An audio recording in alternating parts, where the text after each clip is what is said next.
right, 15 seconds.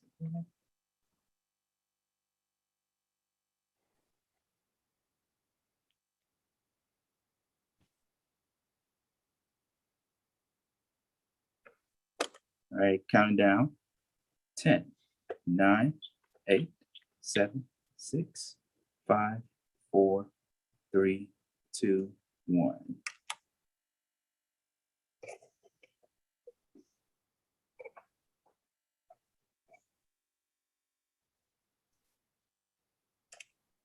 Good morning, everyone. Welcome to the Beat Break Morning Show, the Beat Break Podcast. You're now rocking with the best. I go by the name of Sean Garvey. Shout out to my homie DJ Rollum, who is out on location doing his DJing thing this morning, ladies and gentlemen. So he will not be with us on this very special bonus episode of the Beat Break Morning Show. That's right, folks. I said the bonus episode. We just got done wrapping up our season finale for this season, but we decided to come back by popular demand because we got a lot of stuff to cover. Make sure you follow us everywhere on social media at Beat Break Radio, Facebook, Twitter, and on Instagram at Beat Break Radio. We are simulcasting on Thinking Out Loud Network, thinkingoutloudnetwork.com. You can check us out 24/7 on beatbreakradiofm.com. And don't forget to download the podcast FM app to your smartphone and other mobile devices, including your iPhone and Android. So make sure you get that today. Plus, ladies and gentlemen, we got a special major announcement that we are going to make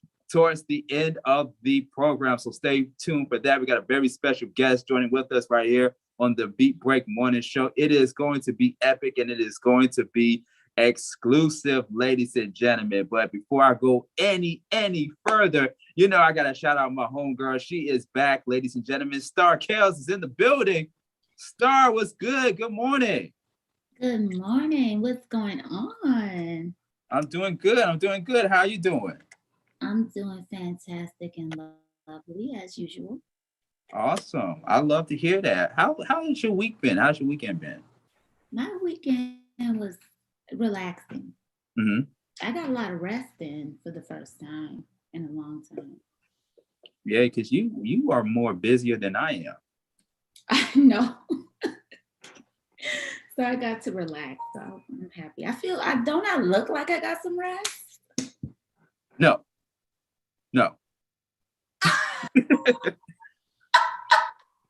Whatever. But hey, you here with us, so that's all that matters. So appreciate you for coming on. You've been on the last few episodes, and you know we gotta definitely piggyback on the last two episodes that we did with DJ Rollum. So we're going to get into that in just a few moments. But ladies and gentlemen, I want to bring this gentleman on. This is a very first for us, Star, because we never done a show like this ever before where we get to talk to a guest who is the CEO of a major company. And I'm saying that I'm speaking into existence in advance because this is definitely going to be like a major Fortune 500 company in the making. You know, and for those that have been following us or have been listening to the past few episodes of the Beat Break Morning Show throughout the course of our term, we have had dating shows on the morning show, Star. We had hooked up a few people here and there. Some were successful and some were not successful. But this gentleman that we're going to bring on, he is the CEO of Couple, and it's couple.com. That's couple.com. It's a new virtual online speed dating. And here to talk more about it is the CEO, Ryan Beswick. Ladies and gentlemen, good day, Ryan. How you doing? Good morning, Sean. I'm doing well. How are you? Hey, I'm good, man. I'm good. I'm excited. I'm ready to dive right into this couple thing, couple.com. And this is the first time. This is a first exclusive that we are ever doing right here on the Beat Break Morning Show. Like no other radio station or other radio show is doing this interview. So we are just very happy and fortunate that you took time out of your busy schedule to speak to us. Yeah, no, happy to be here. This is a first for me. We've been flying under the radar up until this point. So yeah, the first media we're doing is your show. Awesome, awesome, man. Well, we are definitely honored on behalf of the Big Break Morning Show. We're definitely honored to have you on, man. So let's get right into it. Like, what is couple? I mean, the name is very self-explanatory. When people hear the word couple, they think of two people in a relationship. But what is couple.com and how did it all come about? Yeah. So we're an online speed dating platform.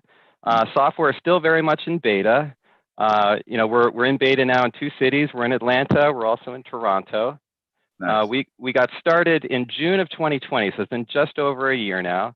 So at that time, you can remember we were 3 months in to the COVID lockdowns, and it became clear to us that there needs to be a way for people to connect and make friends and find romantic partners.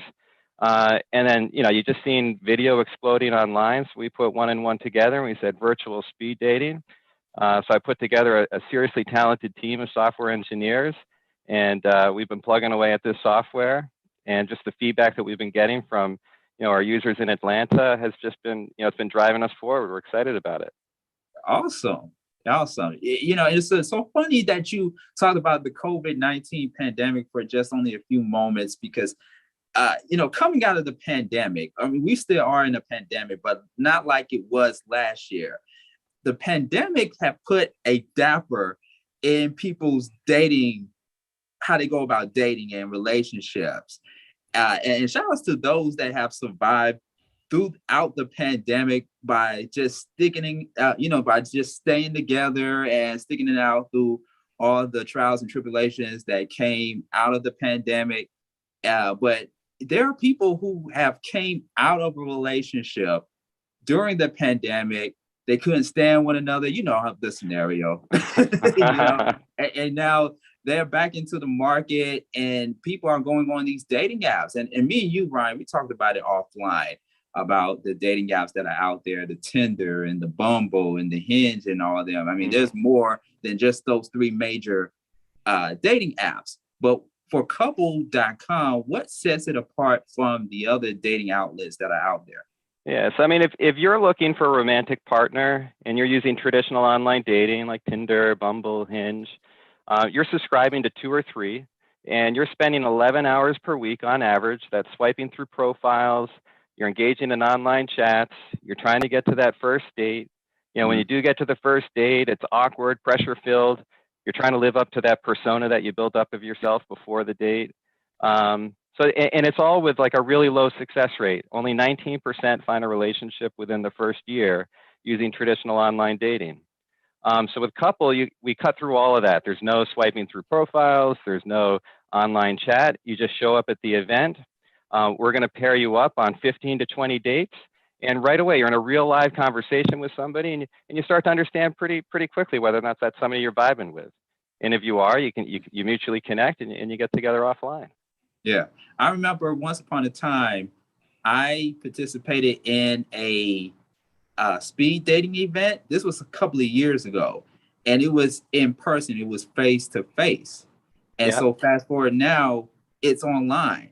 You don't have to go out, or you don't have to do all this extra stuff going out and seeing people face to face in person at a venue or at an event. You can do it from the comfort of your own home. Totally. Yeah. Now this, you still want to treat it like you're going out to an event. You want to get excited about it, but there's no taking an Uber anywhere. No paying for drinks. You're just at home. You're doing it in the comfort of your home. Well, yeah, no paying for drinks. Well, the ladies to get their drinks free. The women get their drinks free. The men, we have to pay. So, I think it should be, hey, men, you all don't have to worry about paying the ladies the drinks. They can drink their own drink at their own home, at their own crib. There you go. Yeah. So I got to ask you, because right now you mentioned that you are in the process of doing the beta for couple.com. And so right now, because I did some digging and some exploring into the platform lately, and I noticed that the 2 places that you are focusing on right now during this process is Toronto, Canada, and of course, our hometown, the ATL, Atlanta. That's right. I'm so glad that we got you on, because we're actually gonna do a topic about dating in Atlanta in just a few moments. But why were places like Atlanta and Toronto chosen to bring an early introduction of couple to its residents? Yes, I mean, when we're doing beta, like early on, really what we want to do is just learn from users. So it's really just a learning game for these first few months as we develop our product. And I tell you, a year later, we've learned a lot compared to where we thought the product would be or where we were going with it.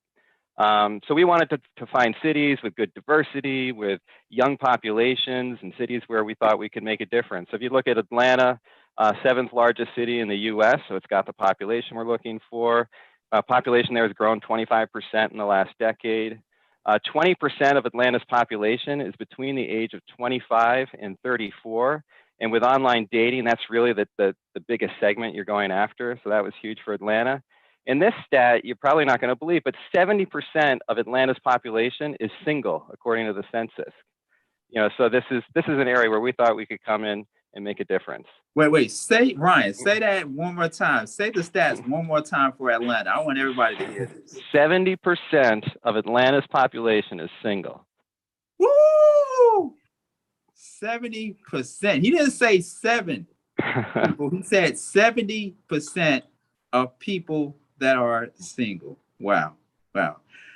Woo. I got some more questions, but I'm gonna swing it over to Star. Star, do you have questions? Once again, for those who are just tuning in to the Beat Break Morning Show, we have Ryan Beswick, the CEO of Couple, joining with us to talk about his new virtual online speed dating. Star, do you have a question or two for Ryan? Well, I just want to put it out there that I am single and ready to mingle. So thank you, Ryan. Awesome. And then also, I do have a question. My question is, you said that it was 70% singles out here in Atlanta. That's what we saw, yeah. So did you guys do maybe a statistic on how many of the 70% are women? No, I don't have it broken down by gender, but from what we see, just by looking at our events, we have in Toronto, Atlanta and Toronto are total opposites. So in Toronto, we'll have like 40 or 50 guys that are waiting in this mingle room for their date because we have more men than women.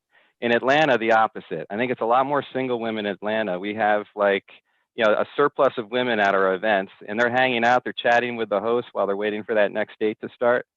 So I think there's lots of women guys out in Atlanta who are single. Well, I like the fact that you just said something that I was technically not aware of, and it kind of postpones another kind of question for me. I did not know that the rate of men in Toronto was higher than women. It is, yeah. Yeah, there's a lot of people who come into Toronto. They come in there's a lot of engineers in Toronto, software engineers. They come in to the city, but they don't have that same influx of women into Toronto. So you have all of these high tech, high salary men looking to get matched up, but they're having trouble finding the woman. Oh, I think I need to go Toronto a little bit. That's the only question I have for you. Hey, well, ladies, there are more guys up there than just Drake up there in Toronto. So let me just say that. Ryan, so walk us through the process on how Couple actually works. What does the participant need in order to get on Couple? Well, you need to be 18 years or older. All you do, you go to couple.com, you create an account with us, and then just sign up for an event. We're in beta, so the events are free right now. You'll create a profile with some basic information about yourself, a little bit of information about who you're looking for. And then when it comes time for the event, you'll get an email and a text message with the link, and you enter the event. And we have hosts who will welcome you into the event. So in Atlanta, we use Atlanta-based micro social media influencers. So they kind of set the lay of the land, get you going.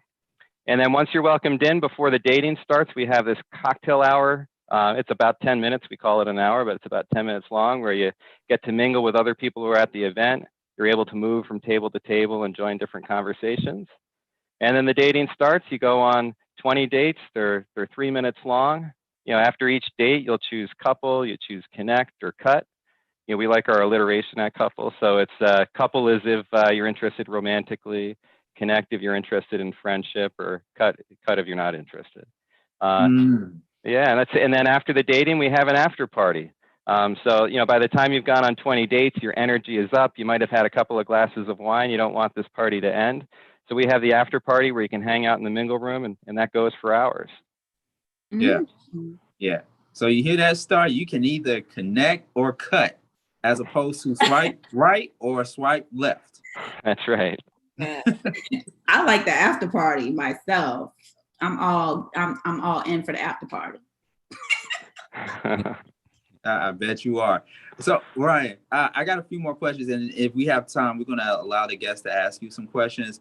Of course, what are the do's and don'ts when it comes to being on Couple? Just like anything, any other platform, safety is the number one priority among participants. But what are the do's and don'ts for Couple? Well, some of them you want to look your best. So just because you're at home and you're on your couch doesn't mean that you shouldn't put on a nice shirt and make yourself look great for the event. You want to start off with that. Set yourself up in a nice area with a decent background and good lighting. You want to put your best foot forward.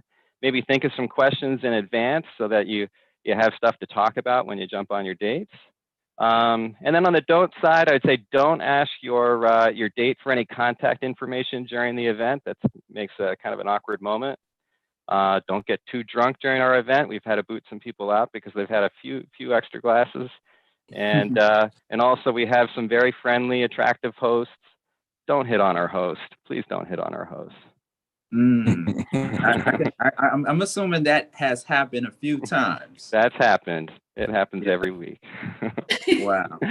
All right. So those are some solid housekeeping rules there. But what are some of the feedback? What is some of the feedback that you got so far from those that attended the virtual event? Yeah. So like feedback, while you're in beta, feedback's really at the center of everything. The reason we hold these events now is to learn. So your ticket into the after party is filling our feedback form out. So we have like 8 to 10 questions we ask you, and then you can get into the after party. But the feedback's been amazing. 92% say Couple is as good as or better than any other online dating platform out there. 2/3 say that they're going to attend the event every single week. And the best part really is we've gotten a huge list of features, which are just ideas that are coming from our users. So we've got a list that is going to keep us busy for the next year as we just continue to improve the product. Nice.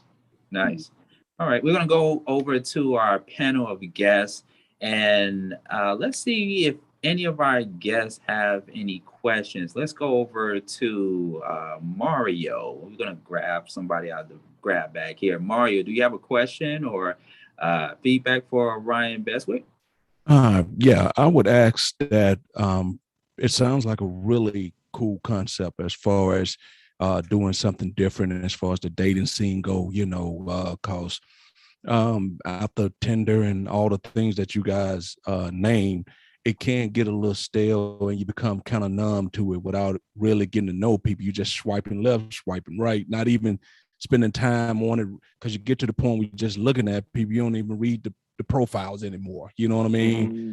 So now this actually give you a chance to actually get to know somebody really quick. But me being the person that I am, I would ask, and I know you're in beta, what would be the pricing or the price point that you guys are looking to get into, if that's something that you guys are already at? I know it's in beta and I know you're gathering information through the feedback, but what would be that pricing point once this gets to the point where you guys ready to just fully launch? Yeah, we'll start experimenting with pricing toward the end of the year. This is going to be an affordable event. Our dream is to have a huge event where we have like 2,000 people coming into a single event, all ages, all orientations, and then we have a matching engine that takes pairing people together, putting them on dates where they're likely to match. And if you're going to have an event where you want to do that kind of volume, it can't be an expensive event. So we're thinking freemium models. Maybe there's some extra features that you pay for. But that's really where we're leaning now. Okay. Okay. Let's go over to Jess. Jess, do you have a question?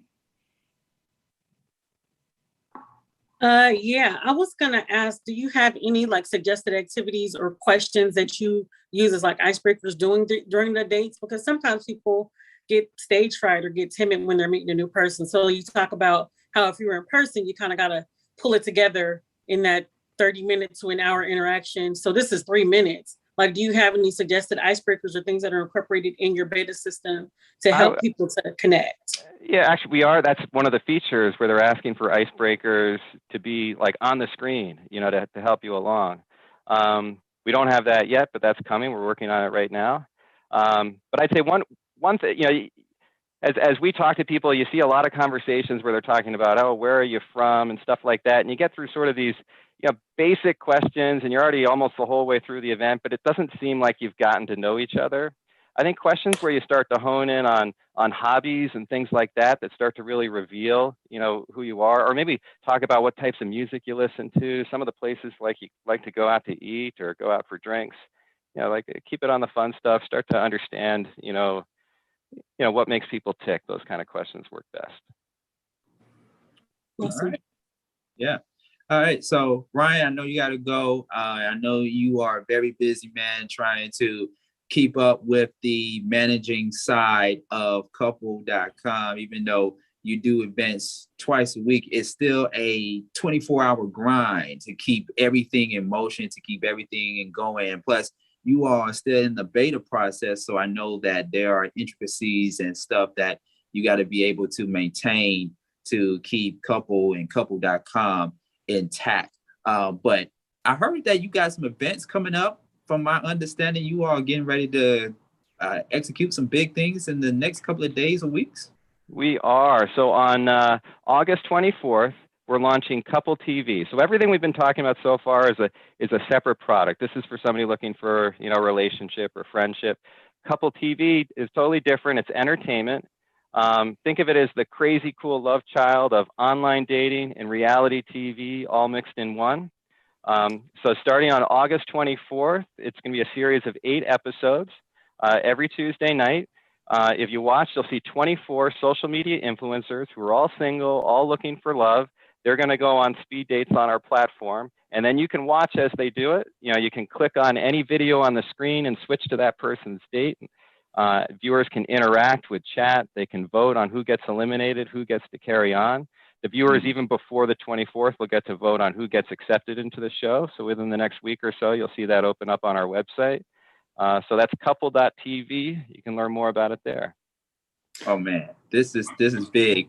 This is big. You see the expression on Star's face. This is big. Ryan, we got to do something together. The Beat Break Morning Show got to do something together Yes. with Couple, because I have a feeling this is going to be very, very major, very, very big. I mean, and this is our first time actually interviewing you, and we're the first platform to even have this interview before Good Morning America, before the Today Show, before any other TV and radio platform has this interview. We got it first, ladies and gentlemen. Couple TV, I love it. We got to do something big, Ryan. I'm telling you. All right, we're down. We'll definitely talk. But go ahead and give your information one more time for people that want to know more information about Couple, want to partake in it. And once again, the next event coming up for those that want to participate. Yeah. All right. So it's couple.com. Go there, create your profile, sign up for an event. We're heads down right now developing software. So on August 24th, that's our Couple TV show. And then the next Atlanta event is on August 25th. So be sure to go there. So that's couple.com, and then couple.tv. Right now you can go in, you enter your email. That's all that's there, but we'll hit you up with more information once it goes live. Nice. Couple TV, couple.com, the place to meet and explore. We're gonna try our best, Ryan, to hook everybody up by 2021, because it's almost cupping season, Star. It's almost cupping season. Cupping season is upon us, and there are so many single people, especially in Atlanta. 70%, Ryan said it. 70% of people are single. We're gonna try to at least get 69 or 69. 68% 68. by the end. Well, we appreciate it, Ryan Beswick of couple.com. Hey, Ryan, we'll definitely talk, man. I appreciate you for taking time to be on the Beat Break Morning Show. It was great talking to you all. Thanks so much for having me on. All right. Thank you so much. All Ryan right, Beswick, ladies and gentlemen, right here exclusively on the Beat Break Morning Show, the CEO of couple.com and Couple TV. Oh man, you know, I grew up watching a lot of dating shows from back in the day. You know, you remember shows like Blind Date and the Third Wheel, the Fifth Wheel, Yes. Love Connection. Love we can Connection go all the way back to what's that? Love Connection was my favorite. Yeah. You know, Love Connection was cool. It was cool.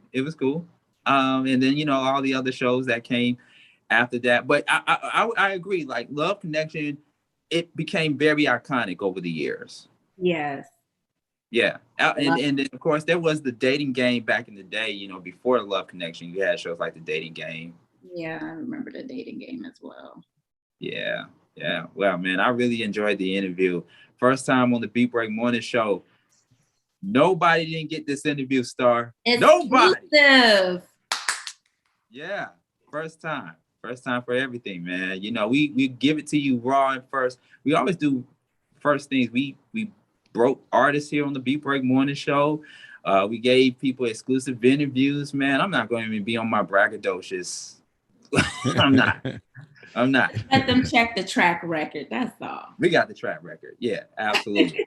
All right, y'all. It's the Beat Break Morning Show. Like I mentioned, folks, we got a major announcement that we are going to bring to you first on the Beat Break Morning Show. So stay tuned for that major announcement. But ladies and gentlemen, let me introduce our guest that we have on the Beat Break Morning Show. Ladies and gentlemen, you can check out his show on Beat Break 87 FM and Reach One Network. He does a show each and every Monday through Friday from 8 p.m. to 10 p.m. He's been on with us, Beat Break 87 FM and Reach One Network for a couple of years now. It's a very informative and very opinionated talk show. And he breaks it down, man. I enjoy listening to his podcast. He goes by the name of Mario Watts. Yes. Thank you. Yeah. Thank you, Sean. Thank you. How's everybody doing? Glad to be here. It's been a really good ride with Beat Break and the architect, and I appreciate you guys. And hey, let's get it popping. Yeah, man. And this is his first time on the Beat Break Morning Show, so I just felt like it was only right that I give him the proper invite to be on the Beat Break Morning Show for the first time. We had your boy Ron Glaze on the show not too long ago. Okay. Yeah, grew up with Ron. Ron, good guy. Good guy. Yeah, man. Shout outs to Ron G. Also joining with us right here on the Beat Break Morning Show. She is also single, ladies and gentlemen. She's trying to find love in the ATL. But we talked off air, and I had to bring her on because I want to also get a woman's opinion alongside with Star. We're not going to let Star just be the only woman on the Beat Break Morning Show this morning with us guys here. So I'm going to bring on this beautiful sister, and she goes by the name of Jess. Jess, what's up? Hello. How's it going, everybody? I am fantastic. Good morning. Good morning. What do you think about the interview? What do you think about the couple? I think that it will be a nice break from the regular apps that are available, especially for Atlanta, dating in Atlanta. There's a lot of what you're doing and never actually any connection. Yeah. So it will be an opportunity to actually, do a virtual face-to-face with guys and get the opportunity to be able to, see how it goes without, everybody being so worried about, spending money or wasting gas or, whatever those things that we say are hangups or reasons why we can't date or why we cannot connect. I think it knocks out a lot of the excuses for us actually making real connections. So it sounds like a great opportunity. Absolutely. Very, very great opportunity. Well, we really appreciate you in advance for coming on the morning show to weigh in on the convo, and also joining with us right here on the Beat Break Morning Show. He's been on my other podcast alongside with Sharia Thomas, Love and Poetry. And I've actually known this brother a couple of years ago from his visit to the WAOK studios on Love and Relationships with George Littell that I so humbly produced a few years ago. So he is joining with us for the very first time on the Beat Break Morning Show. RJ Hodges, ladies and gentlemen, life coach, motivational speaker. RJ, what's good, homie? I'm good, man. How about yourself? Thanks for having me. Hey, man, appreciate it, man. Appreciate it, man. How has your summer been? Summer is coming to a close. How has your summer been? You look like you've been working out during the summertime. It's just the lighting. I got a new ring light that makes it look that way. I shadow it the right way. That's been a good summer. It's been extremely quick, working on projects and getting some things done. But yeah, it's just going by super quick. Right. All right, man. I feel you, man. I feel you. Well, appreciate you for coming on the morning show with us, man, to dive right into this topic by popular demand. We've been getting so many comments, so many feedback from one of our last episodes before the season finale. We did a episode called Dating in Atlanta, and it stemmed from a film that I came across on YouTube. It's a film, it's actually kind of somewhat like a documentary film in a way. And just to give you, for those that didn't tune into the last episode on Dating in Atlanta, the film explores why people are having a hard time dating in Atlanta, and it's orchestrated by a guy by the name of Jawad, in which we had tried to bring on the morning show. He couldn't make it, but he recently did a case study on why there have been so many problems between men and women coming together and just going out courting, going out dating, and blossoming into a long-term relationship. So if you haven't seen the movie, it's on YouTube. It's called Dating in Atlanta. And the episode that we did, you all, it got so intense. We had 3 guys, including myself and DJ Rollum, and another guy who I ain't gonna say had the audacity, but he tried the dating apps in the past, and he tried to holler at the women in Atlanta, and it didn't work out. So he decided to date someone outside of Georgia. She happens to live in South Carolina. And also, fun fact, an interesting fun fact, the woman is white. I didn't know that. Yeah, she is white. The gentleman that we had on the show is Black. We definitely embrace interracial relationships, interracial marriages, interracial dating. But in the grand scheme of things, he had to go outside of Atlanta and outside of Georgia to be with the person he feels he could be more suitable for. So that's what it is, ladies and gentlemen. And we had a debate. It was a debate. Star, you was there. You was there. Yeah. A lot was said. Yes. Between the men and the women. Yeah. And so now fast forward, I also came across another piece of content. And there's this show called F-Boy Island. That's on HBO Max. And to give you a quick summary of what F-Boy Island is, it's a reality series where 3 women are on an island with dozens of men, and they all have to pick out which one is the nice guy or which one is an F-boy. So I'm going to do this, ladies and gentlemen. I'm going to play a snippet from the show, just in case you're not familiar. I'm going to play a snippet of it, and then we're going to talk about it. Once again, the show is called F-Boys on HBO Max. And here's a little taste of what the show is actually all about.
F-Boy Island on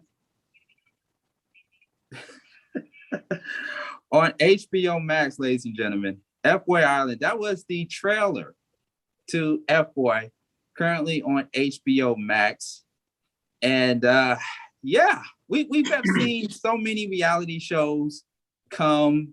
This is kind of somewhat like The Bachelor and The Bachelorette, but unlike any other. It's different, kind of the same, but it's different. It's set on an island, and you have 3 beautiful women on an island, 12 dozen men. They have to choose which one is a F-boy or which one is a nice guy. Whoever they pick, they will do whatever that is. Wait, let me Yeah, get this straight, Sean. Let me get. Okay, I'm born and raised in Atlanta. So does F-boy mean, what I think it means? Because we don't say it like that. We just say it straight up. So here's the thing, Mario, because we did an episode, we did a Beat Break Morning Show episode a couple of months ago. Shout out to Taj and David and Just a Touch of J. We did a show on the new era of the F-boys and the bad, the bad females. Yeah. I won't say the actual other word, but we did a show about that. And we pretty much broke it down, the difference between what an F-boy is and what a bad B is. And so an F-boy, simple and plain, an F-boy means that you're the guy who may have a lot of money, you have access to resources, you are tall, good looking, handsome, but you have questionable traits that shows or may present itself to where you're not actually ready to be in a committed relationship. Or you just do some F-boy stuff. You just go out and cheat while you are in an exclusive, serious relationship. You go out and cheat. You do questionable things to cause your significant other to question your agenda, to question your motives. You're all around F-boy. You act more like a little boy than a man when it comes to responsibilities and to do what it takes to keep and maintain a healthy relationship. Well, I think that the F-boys ain't even qualified as, the most handsome anymore nowadays. It's just everybody just out here being raggedy. I think that it's kind of like the same sentiment of like, how, the old saying about making a hoe a housewife. I think that we're trying to make F-boys husbands and, and they come in all shapes and sizes, who you would assume might be a nice guy or et cetera, may have, quality and traits, et cetera, can sometimes turn into worse than the one that was, that you consider, fit, financially fit, physically fit, all those things. I don't know if the same qualifiers apply because I've seen raggedy behavior from the whole gamut. But hold on, let me get my Trina F-boy instrumental real quick. I'm gonna find it. I think that's appropriate to play during this conversation. But while I find that, I just gotta ask. There we go. Let's see. Can we play this? There we go. F-boy, Trina. Shout out to Trina. What? But here's the thing. No, let's keep it to this instrumental right here. But let's ask this question. I want to direct this question to RJ. RJ, why are we giving F-boys airtime? Why are we giving F-boys the energy and the time to show people that this is their time, this is their era, this is their age? Why do you think so? Because it sells. It's definitely going to sell. So, I mean, I think when you use terms like that, it's an overly used term. First and foremost, everybody doesn't define it in the way you just defined it, but it's just something that people say and they put out there when they didn't attract what they actually wanted. So we have to title that as something because it's a disappointment. So then we just say, oh, it must be a group of these people out here. And I think the term just becomes popular and it's a good sale. And we run with it from that standpoint. I like it. I Yeah. like his answer. Yeah. And let me just add this. In the 90s, right, when I was growing up in Atlanta and stuff, that term had a totally different meaning than what you just said, Sean. It It did. was it was an offensive. Somebody called you that. Those were fighting words. That was like the lowest of the low. If somebody called you that, at least in Thomasville where I grew up, that was a really derogatory thing that didn't have nothing to do with relationships or anything. You were just an overall not right person if you were called that or deemed to be that. Absolutely. I agree.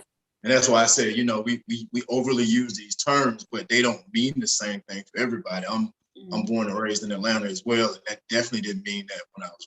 So yes, I agree. Yes. Yeah, but see, from our culture though, we come up with new terms pretty much all the time.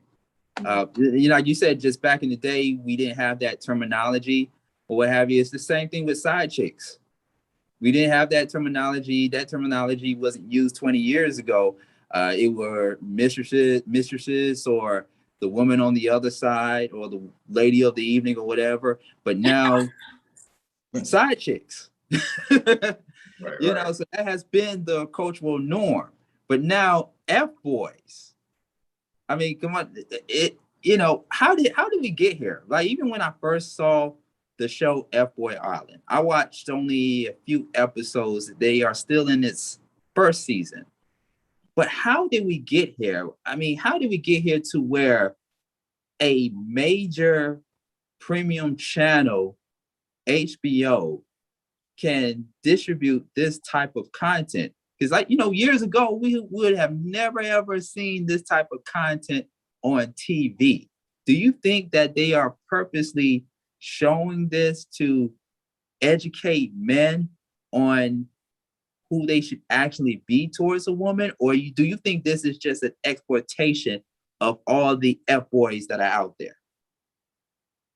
It's definitely not trying to teach. Like he said, it's about money and entertainment. If it's just shocking enough to make you watch, then that's what they're going for. And ultimately it's going to make money. People are going to subscribe, pay their little money to get the HBO Max subscription. And it's only about entertainment. I mean, and ultimately I'm not into this, but even by you hyping it up, it make me say, I'll check out a couple episodes. I might not pay for the subscription, but it do make me want to just see what it's about. Yeah, you might want to go and get that free trial. Yeah, but I don't mean to hype it up or anything. I'm just curious to know, how did we get here to where a platform like HBO Max could show this type of thing? And I've been kind of pondering this for a while now. So here's the thing. Prior to me watching the show, I had this woman at my job. And she talks about how she ends up always attracting F-boys. She keeps having F-boys come to her, holler at her, what have you. But she goes to them. So it's like they meet in the middle or whatever. She goes to them and what have you. She's into guys that are like the tall, good looking, got a lot of money type of thing, what have you. And it's the same scenario all the time. She either gets cheated on, disrespected on, she's been lied to. But at the same time, she's kind of like liking the F-boys in a sense where it's like, oh, he did this to me, blah, blah, blah. But it's just something about the F-boys that I'm attracted to. That's and why I was she's like, getting wow. Go ahead, RJ. No, I would say that's why she's getting it then. I mean, when we talk about attraction, nobody really wants to admit or own the fact that you're attracting more of what you already are, right? So if that's a universal law, then she's getting that. So it's not that, oh, I don't know where this is coming from. You might not want to admit that it's something about you that likes this, whether it's good, bad, or indifferent, but she keeps attracting the same thing. That's, that's not a outside thing, that's an inside thing. Because that same person, people will say, well, I can't date in Atlanta, so let me go to Charlotte, let me go to LA. But I know people that'll go to those other cities, and sooner or later they'll say the same exact things that they said in Atlanta. That's not a geography thing. That's a you thing. Right. So, Yep. Right. Yep. Yes. Yeah. And like he said earlier about fitting the narrative, that's like sometimes us men will say, or somebody asks, why you stop dating an old man? She crazy. Sometimes we quick to say that about women, but does that make her crazy because she wouldn't let you do what you wanted to do? It didn't fit your narrative. So we quick to label that. And maybe that woman you're talking about was quick to say they F-boys because it didn't fit what she want, or they wouldn't allow her to move the way she wanted to move. absolutely. Sometimes, not in every case. Very Yeah. true. That's a good one. Yeah, so I agree with you both. I agree with you both on the fact that Mario and RJ on the fact that it doesn't fit the narrative, because Mario said that earlier in his own way, as far as, oh, well, maybe they didn't give what the woman wanted, so now, oh, he's an F-boy, or whatever the case may be. Mhm. So I guess being a millennial, in the terms we use it as, and I guess I'm speaking from what I hear, and because I don't call any man that, and I wouldn't, I have a lot of things I can call a man, but that's not one of them. But when I hear the conversations, sometimes it's more of the way that they treat you is very low in vibrations. Like they may be rude, they may be disrespectful, or they may be the type that will sleep, get at your sister, your cousin, your best friend, and just not care. Like, so it's kind of one of those things where we call them that because they are definitely on some effed up stuff. They doing effed up things. Yep. And it's like, okay, so you earned the title. And it used to be called a tool. Do y'all remember when they used to call guys like, oh, he's a tool? Like, I think the terminology has kind of changed to he's an F-boy now. It's gotten more vulgar and people have gotten a little bit more expressive on how they say it. And see, guys used to, back then, they used to admit that they were tools. Like, yeah, I'm a tool. So when I saw that F-boy island thing and the guys were like, kind of like embracing the fact that they're F-boy. Yep. I looked at it on different terms, like, okay, if it means tool, or if it meant, those type of things that it meant before, then you're admitting that you're a tool. However, the terminology is a little bit degrading for me. And I feel like even putting that show on a platform is kind of showing in a different light that we can just address men in a certain type of way. And I don't know, it's kind of low vibrations for me. I don't really like it too much. Star says she doesn't like it too much. Mario says he wants to see it for himself.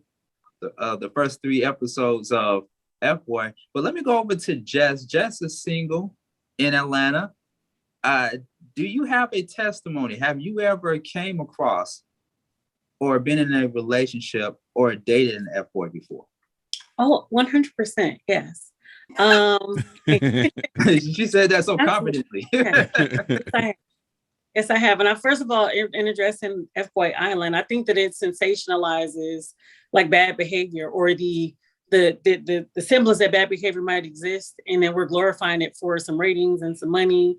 It's not something I would ever watch. I'm not really a reality TV person, so it wouldn't interest me anyway, but it's just one of those things that people might tune into, like RJ said, because it seems like it might, pique your interest to see people get done wrong on TV. So, that's exciting to some people, not to me, but some people like it.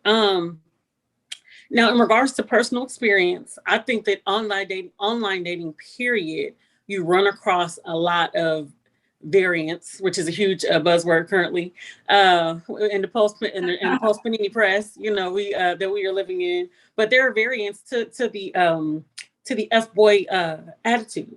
Some dudes are, because again, you can say, hey, I'm not here for sex, I'm not here for da-da-da-da in your profile. And I'd be like, yeah, I like you, you're beautiful, blah, blah, blah, blah, blah. Like 3 sentences in, and they're just like, so can I come over to your house and have sex? I would really like that. To me, that is F-boy behavior, just because it speaks of a level of immaturity. It speaks to, just like, and I know this a lot of averages I have to ask guys like, hey, why do you go out of your way to just try to, ask for sex?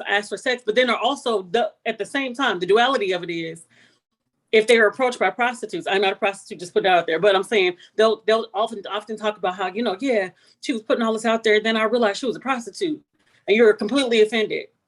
I was like, but you're going to ask me to give it up for free and you don't even know my last name. The irony is amazing to me, but I feel like there's levels to the F-boy behavior. But I've had a lot of dating instances where it's feel like it's like a way for people to just kind of usurp things from you, use things from you so that they can get what they want, and then they just kind of move on. And again, I know you keep giving like a specific descriptors, Sean, but I feel like F-boys come in all shapes and sizes. It's the ones that, you would think would be the, quote unquote nice guy. And I feel like that's just a stereotype. Oh God. Because, you can be sitting on a big wallet and you like, women are disposable. I can get whatever I want. Then why are you here? So go get it. So again, personal experience, dealt with somebody, seemed like great connection, many dates, like 7-8 dates in like 1 week, just hanging out, nothing crazy, nothing sexual, just like connecting and all the vibes, all the good stuff, and then all of a sudden just like disconnected. And then I'm like, hey, what happened? Because again, I like closure, I like understanding. I want to be able to make sure that I'm like, because if I'm giving off something, because sometimes we are unaware of what we are adding to a situation. And so I appreciate feedback because it's just information. It doesn't mean that I take it to heart and feel like I'm gonna die alone. It just means, okay, maybe this is something you could work on, girl. And he was just like, yeah, I stopped being interested. I felt like you wasn't gonna give me no sex. And so I just was like, what is the point of this? And you wasn't handing out money. I was like, oh yeah, definitely. You're right. You should have moved on. But, I feel like that's F-boy behavior. If I was going to use that term, that will be qualified. Or you also have instances where there are men who will just kind of like keep you around because they like having somebody around.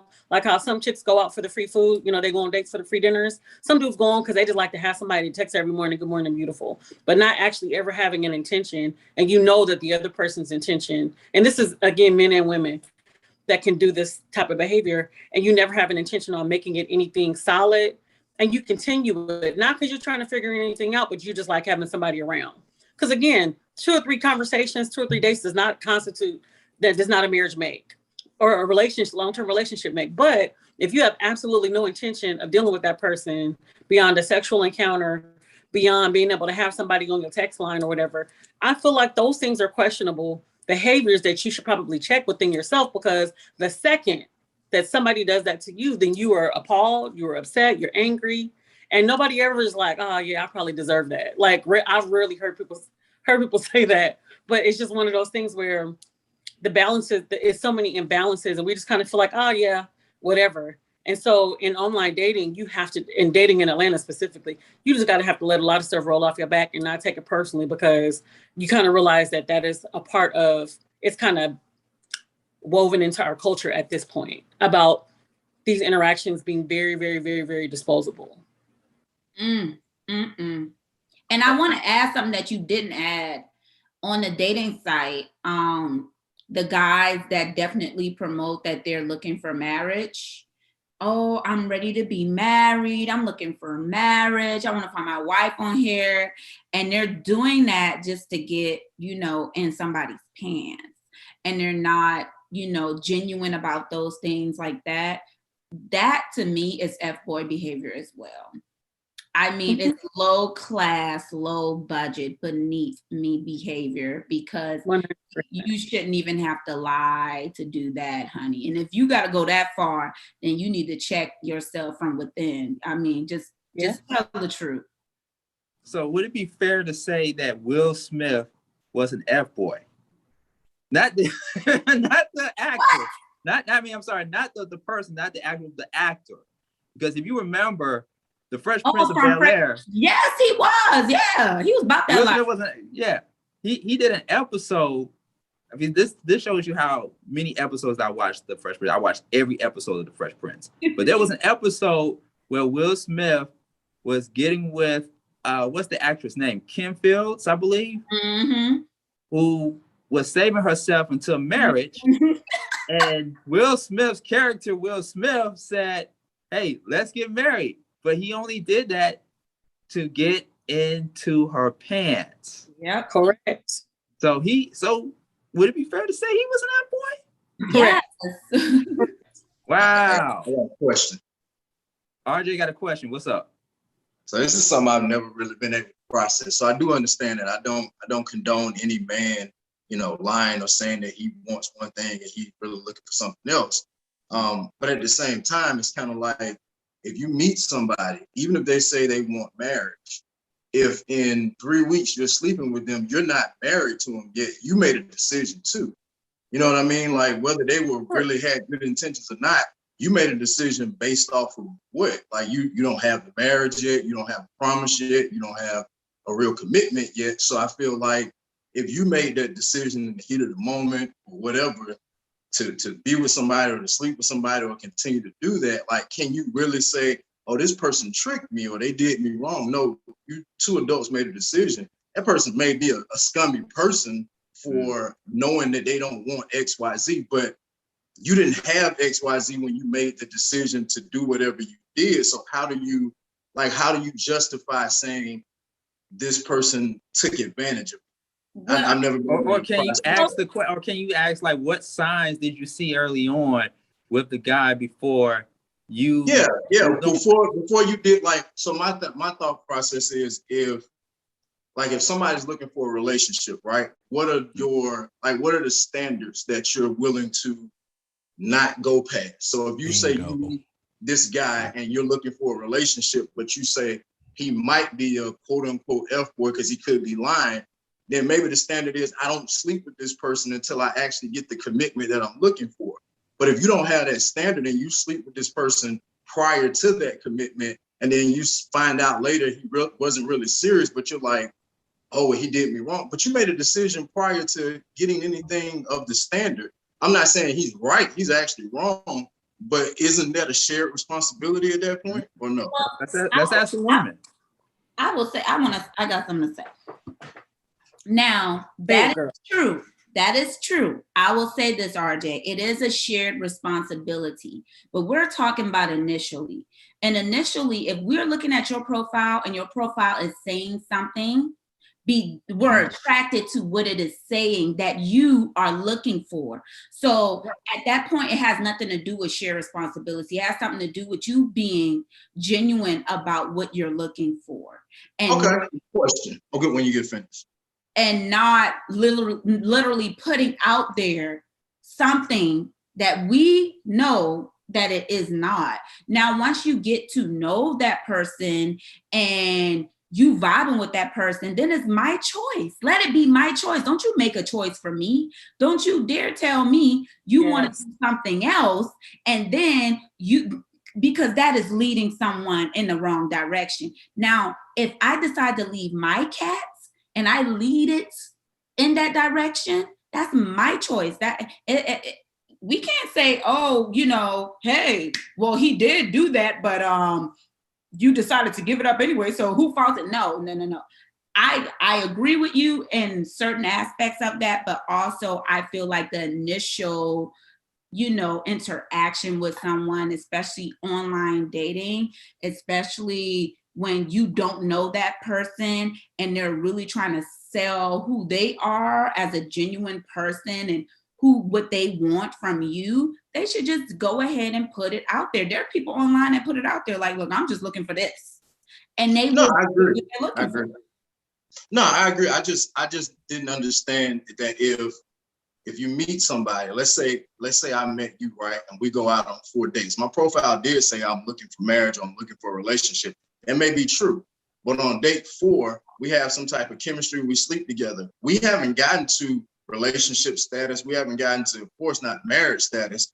And let's say after that, we talk some more, but it just fizzle out. Do I become an F-boy because it didn't turn into a relationship? Because I've heard women say, well, this person did this to sleep with me. But in that scenario, I don't agree with that. I feel like the sleeping with each other was a mutual decision and it happened. because it didn't blossom into what this person originally said that they wanted, or this person didn't turn out to be what you wanted, you can't say that this person did something wrong to me. Now, if it's deliberate, like I need to be in a relationship with you before I sleep with you, and I say, well, yeah, let's be together, and then sleep with you, and then I disappear, absolutely wrong. That is F-boy behavior right there. That's Yeah. That's Yeah. Because again, you might be just like Star said, you just vibing, you feeling it.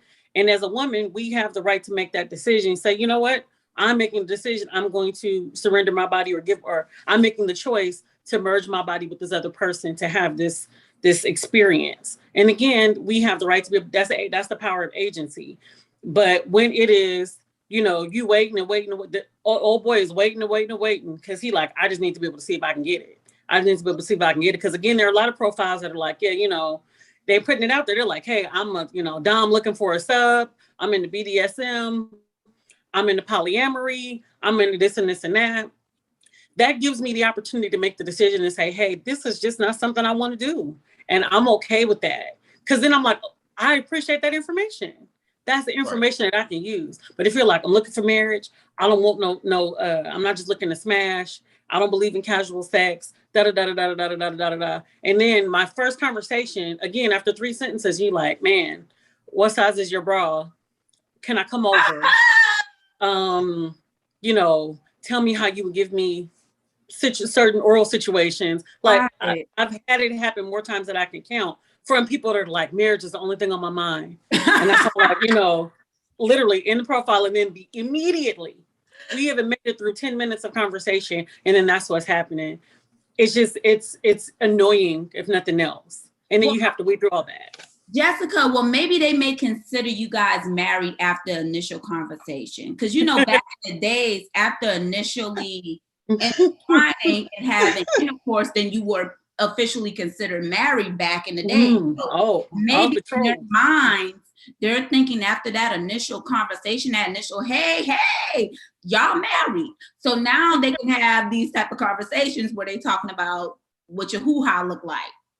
Right, just send me a picture real quick. I just want to see.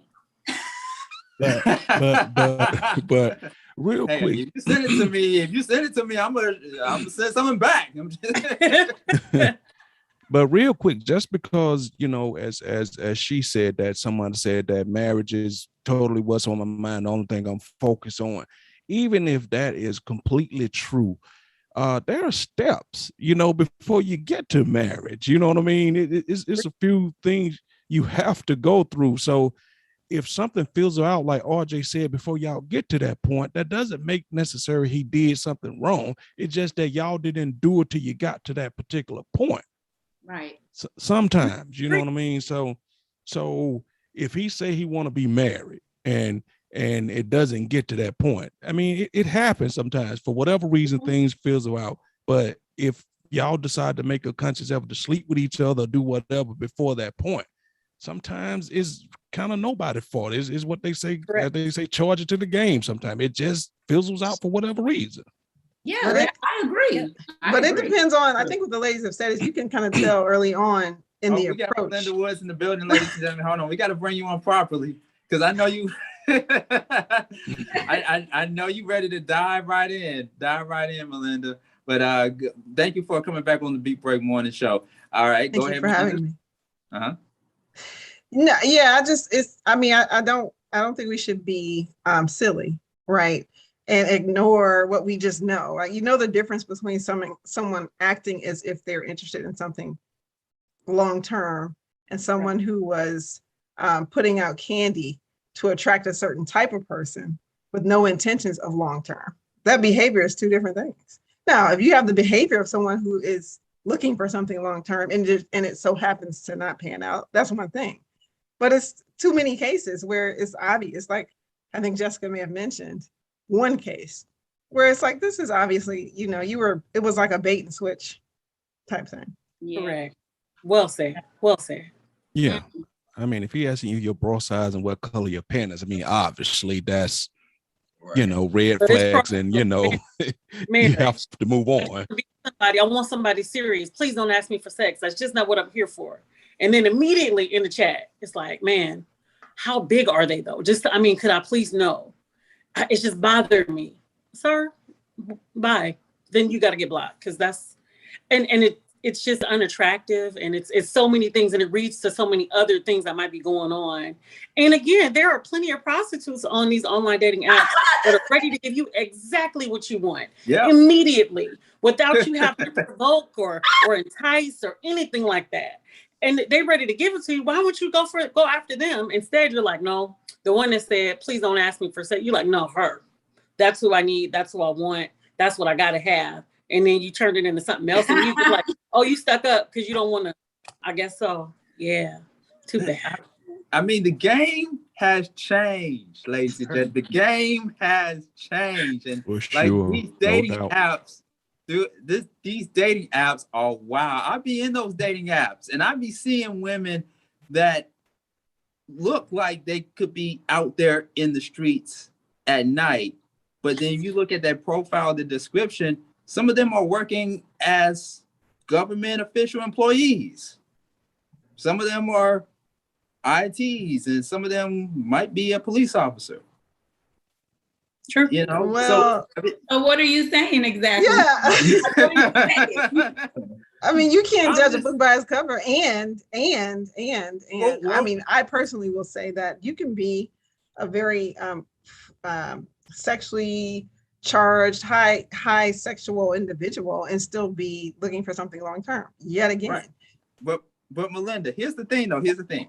Okay, so we're on dating apps and we're on social media all the time, and I see it all the time with women sticking their asses out, showing all of this and stuff like that. But you cannot get mad at the men that be shooting their shot via DMs because of what they saw you posing as on social media and on DMs. What you put out there is what you get.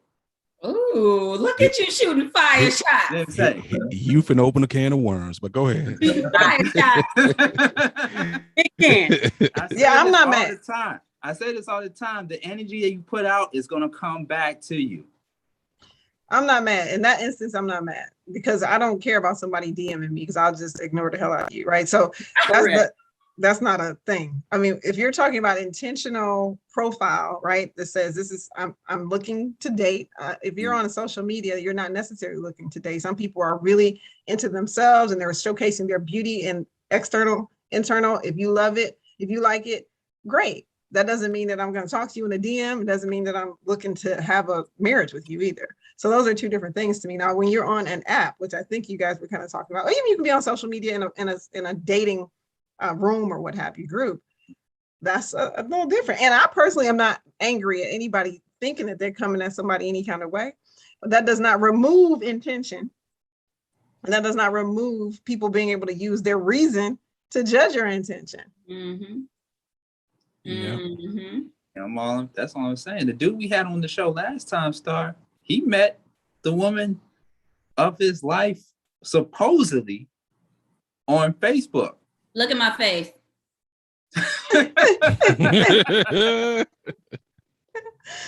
Oh, that was a mess. You guys need to tune into that last show. That man, yeah. I listened to it. He said he was looking for one thing, and he was not going to be doing no long distance dating. He ain't going out his way. He done tried that and ain't did that. And the moment that lady opened up her legs, sent a video of her hoo-ha, he got in his car and drove his ass on the side. He eliminated the distance. Motivation. That don't make him an Motivation. F-boy. There Let's you just say go. for clarity purposes, that doesn't make him an F-boy. No, I would not That say doesn't that make- does. That just makes him very, very Hypocritical. weak for the vajayjay. Weak for the vajayjay, okay? Because What does he make her? it made him take that extra. The vajayjay made him go back on everything he said, okay, and take that trip. People But RJ got a point though. RJ, what the question was? I said, what does it make her? Oh, I mean, I got a lot of words for what that make her, but we're not focused on what she did. We focus on what because he had boundaries he had set up and he had made some standards for himself. And the moment that an opportunity presented itself in another light, the light that he wasn't trying to go back into, he hopped right on into it. And so it goes back to what you said again, RJ, about people, you know, saying some things and doing some other things. He said some things. We're all walking contradictory to some degree.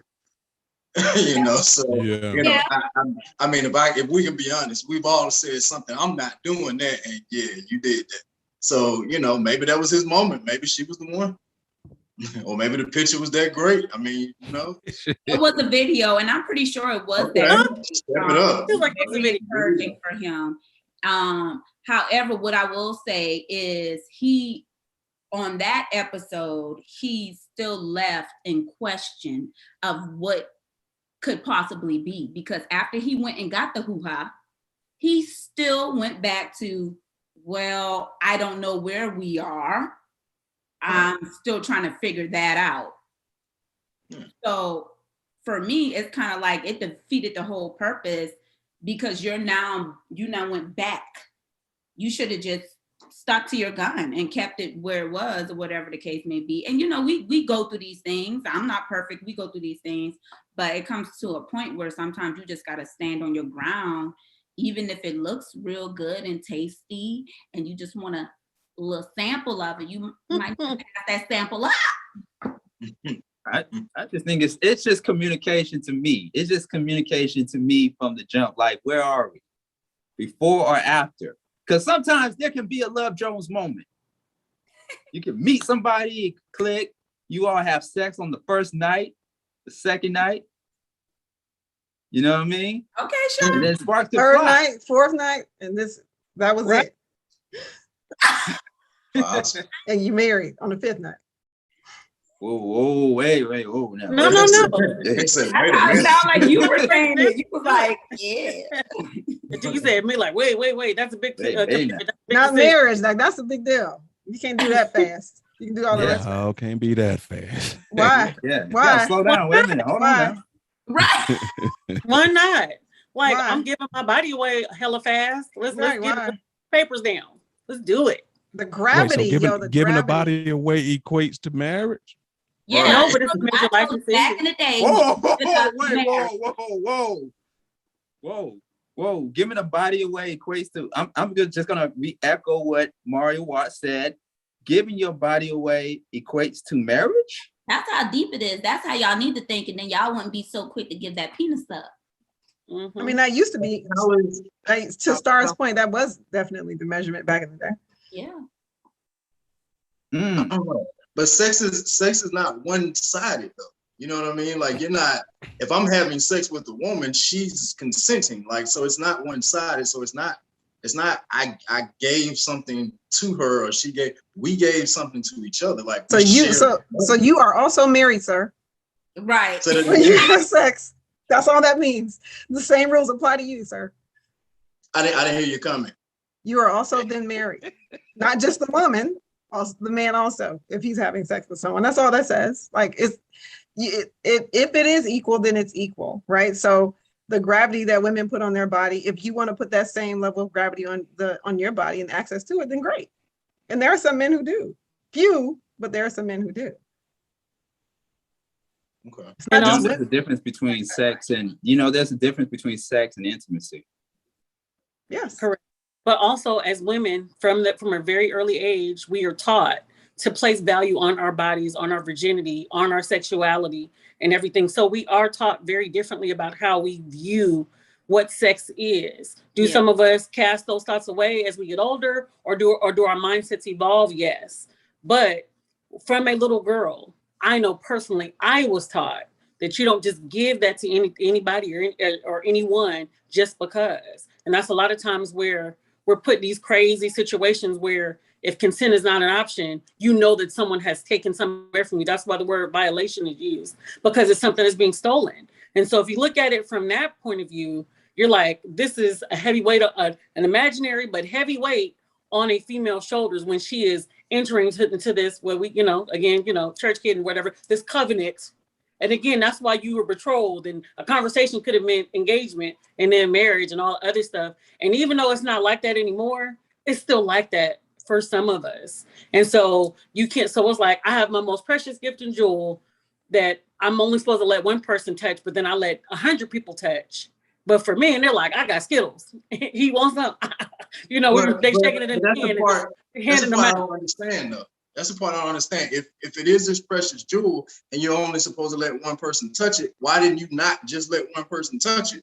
When you made a decision to let more than one person touch it, I guess I'm trying to figure out what are you saying? Are you saying that like who does that responsibility lie on if you are taught that, but you quote unquote violate that?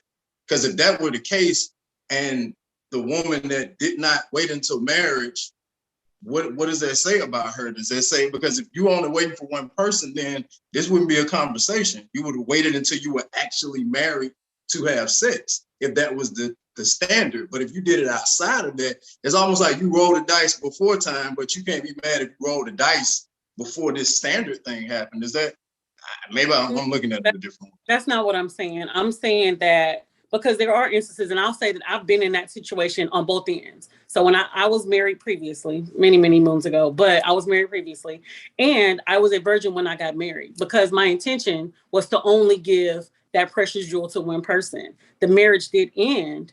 And so post-marriage, I had to make a decision in regards to dating and sex and relationships, et cetera, on how I would move forward.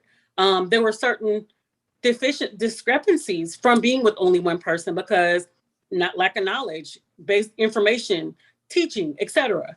When I use the word, and also just to backtrack, when I use the word violation, I'm talking about assault, lack of consent when something is happening. I'm not talking about like violation in regards to just handing it out, because again, that is decision based. But it's decisions in both scenarios. Decision to save myself from my husband, a decision to have sex after my marriage. And when I'm going through these relational situations, every time I'm with someone, I have to make the decision that I'm going to do it. So I'm not talking about me trying to lay the guilt or blame or whatever you want to call it on somebody else. It is a mutual situation. Unless it lacks consent, then that is considered a violation and or assault. But when I am talking about me just making a decision to be with someone, yes, it is my choice and my decision. If I decide to do this, if we both say we want a relationship, but we both decide before we enter into a relationship that we are going to have some physical interaction that results in sex, then that is both mutually our decision. And nobody's putting all the blame on men. Because again, it's a lot of women, it's some bad girls out there that's, doing the things, and they do it for sport too. I guess the locker room talk or whatever you want to call it, it's some wild girls out there. But for those of us who are making decisions to not just, hand it out like Skittles, again, you constantly are fighting with that mindset of being sexually liberated, owning your body, etc., having new experiences, but also understanding that there are still social stigmas that are connected to being promiscuous or being sexually free in certain areas. And you could just use certain language and be considered someone that is not valued or pristine or whatever, whether you're doing it or not. It's certain assumptions that happen. And you have to garner yourself because they like, man, we did it on the first night. I didn't know you was a hoe. Even though we both had that same situation. Right. I had sex with you and you had sex with me, but I'm the hoe. I've never in my life thought that way, ever. And if you did it with someone on the first night, I've never looked at them like you disgust me after we've done it. You are very mature. That to me, I thought we vibed, and whatever happened because we was adults, and that was that. I never thought anything, because if you're gonna call her a hoe, what does that make you though? You know what I mean? Yeah. If you're looking at it realistically. I like what you're saying. You mature. That's a mature man. That's a mature mind, not a premature mind. So when you think like that, you're actually looking at the bigger picture. Like, yeah, we vibed, we smashed. It is what it is. It's over. But a lot of minds ain't mature. They ain't on that level. So they looking like, she done gave it up on the first night. She loose. And remember, the conversation was relative to marriage. So if you think about that woman differently than you would thinking about someone that is wife material. So that's really not just in general, you all right with me, but did she somehow drop or change in your evaluation system of women from that activity is really more of the question. Because I've heard a lot of men say, well, how do I know she ain't doing that with every dude she date? That's normally the question that I've heard come up. And again, that may not be you, gentlemen. That may have never come across your mind ever because, you know, y'all ascended. But there are some gentlemen who might have that mindset. And again, they were there too. They got what they needed. But they're like, oh, she just gave it. I mean, the first night, oh my God. Or the third date, or it only took me 3 weeks to break that down. Or and so you see the difference in how things I see the difference, but we'd all run out. We are all of a certain age here. We'd all run ourselves ragged if you worry about, you know, the past. Cause let's say right now, if me and you got to a certain point, I wouldn't be expecting you to have saved yourself for me at this point. And if I'm sitting here worrying about your past, I would rather for you to be with the right one than save yourself for just one. You know what I mean? I mean, that's the way I would benefit from my experiences. You know, I mean, it's just one of those things. Like, again, being in a marriage where I was a virgin, there were certain things that just weren't on my mind, didn't understand, didn't know until I learned. You know, and so you're not going to get the same person that has weathered the storms, had some hills and valleys, all those things. But it's just one of those things. I'm like, and again, you're speaking, like Star said, you're speaking from a mature gentleman's mindset. And we're speaking about the 97% that we probably deal with on these dating apps that are not in that same mindset. They're here to divide and conquer those legs. Conquer those legs. Divide and conquer. Yeah. Divide and conquer. With the Red Sea.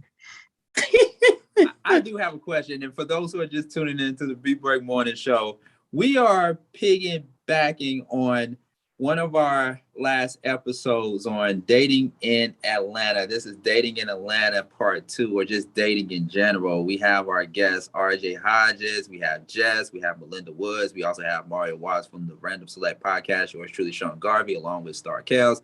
DJ Roland couldn't make it this morning. But that leads me to my next question. And you all kind of somewhat partially answered it, but I want to dig a little bit deeper into it. And I want to piggyback on something that Jess just mentioned. Is there such thing as an F girl? Because if we're going to throw the term F boy, it should be equal across the board. I mean, should it not? Yeah. Yes. It's 100% true. Same criteria too. Same criteria. F girl. You're out there trying to get it, trying to see what you can get out of the situation. A lot of the times what I've witnessed is women just trying to get things or whatever, and they use their sexuality as a tool, or they weaponize it so that it will be something to be able to get you what you want in these situations. And so again, there are plenty of sugar daddy websites where you can go and get you somebody old that can't even really give you, you ain't really got to give up no sugar. But instead you're like, oh, I'm gonna make the decision to pull it out of somebody that I know I can emotionally or mentally control, and I use my sex and my sexuality to be able to draw them in. I've witnessed that too. Again, it depends on your own personal moral compass. But women can be equally as predatory. And that's the whole point. I feel like the F boy or F girl behavior is based out of predatory behavior.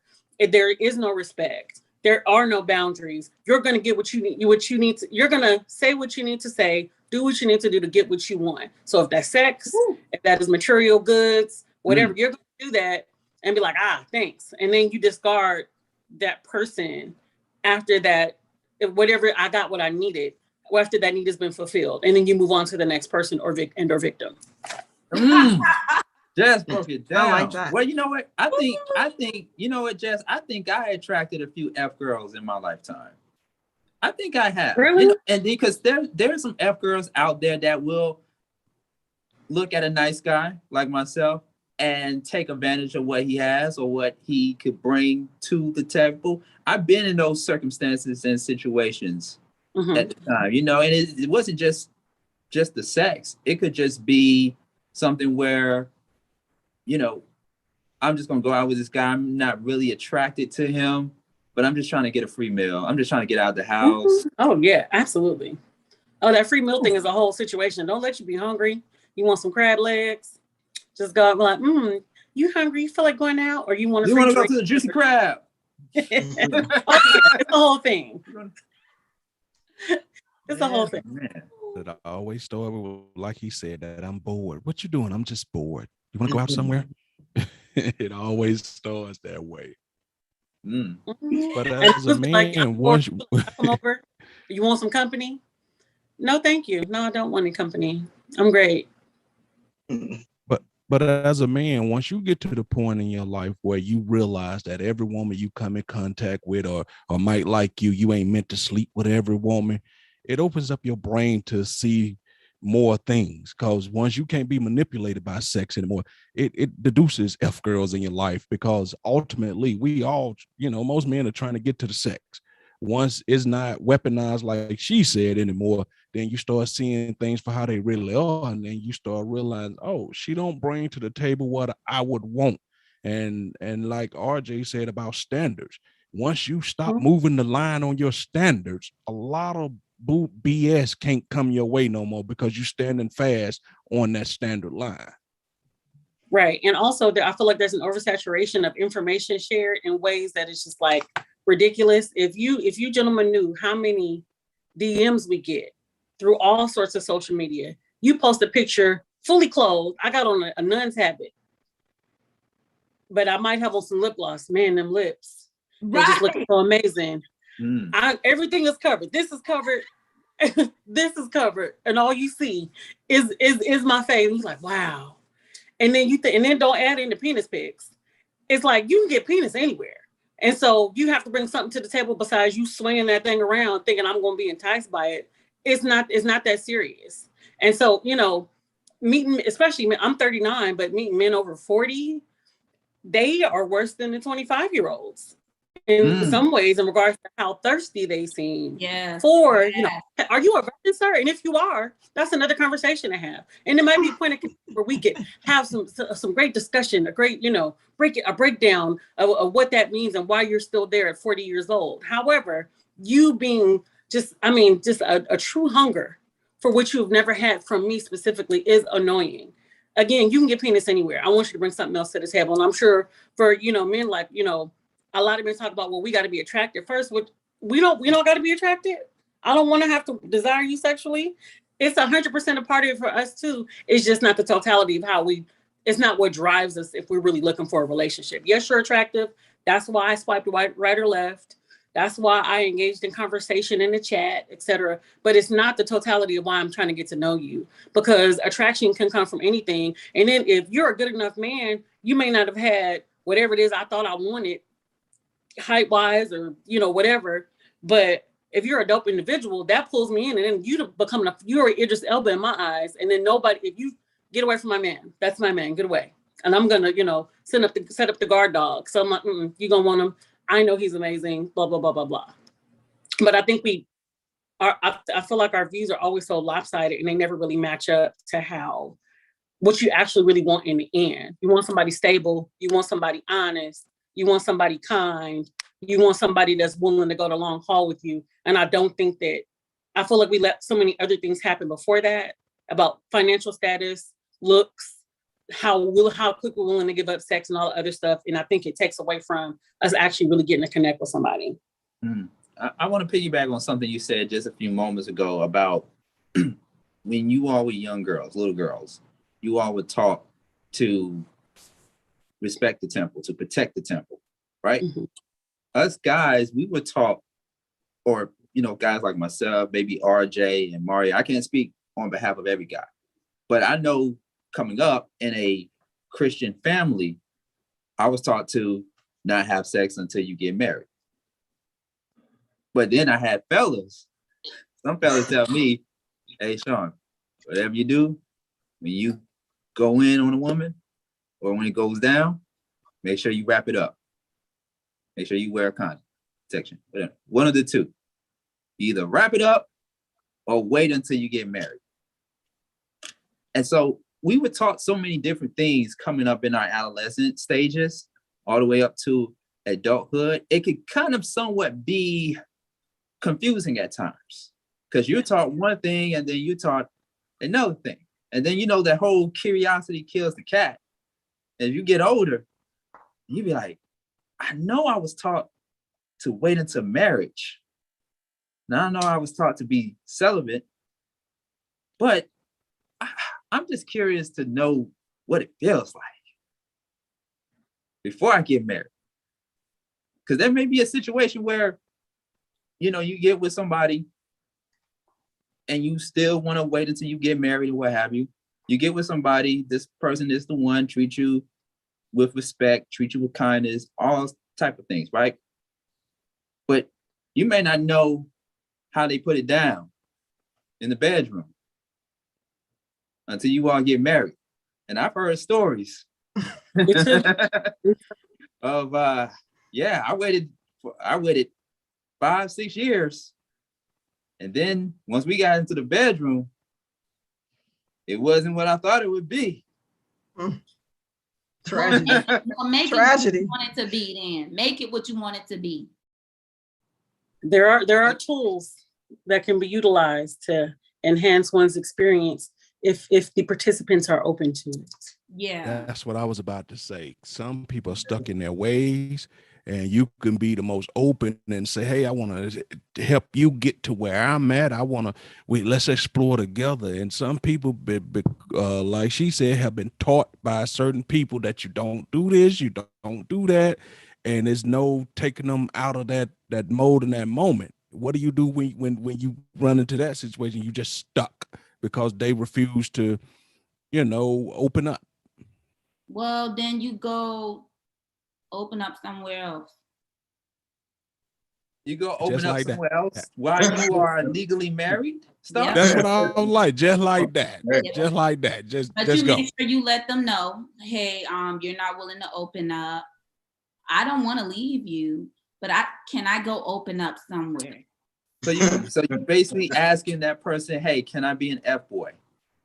Or can I be an F girl? No, because No, F boys don't ask. that's it. They just do that. See, I'm being respectful. I'm coming to you. I'm communicating. I'm saying, look, I love you, baby. I ain't going nowhere. But you uncomfortable in this area, and it look like you ain't never gonna get comfortable. And I'm unhappy, and it ain't working in this area. Now I don't want to leave you, but can I go out and open up with somebody? And what if that person says no? What if that person says no? Well, they were fully warned, and I had communication.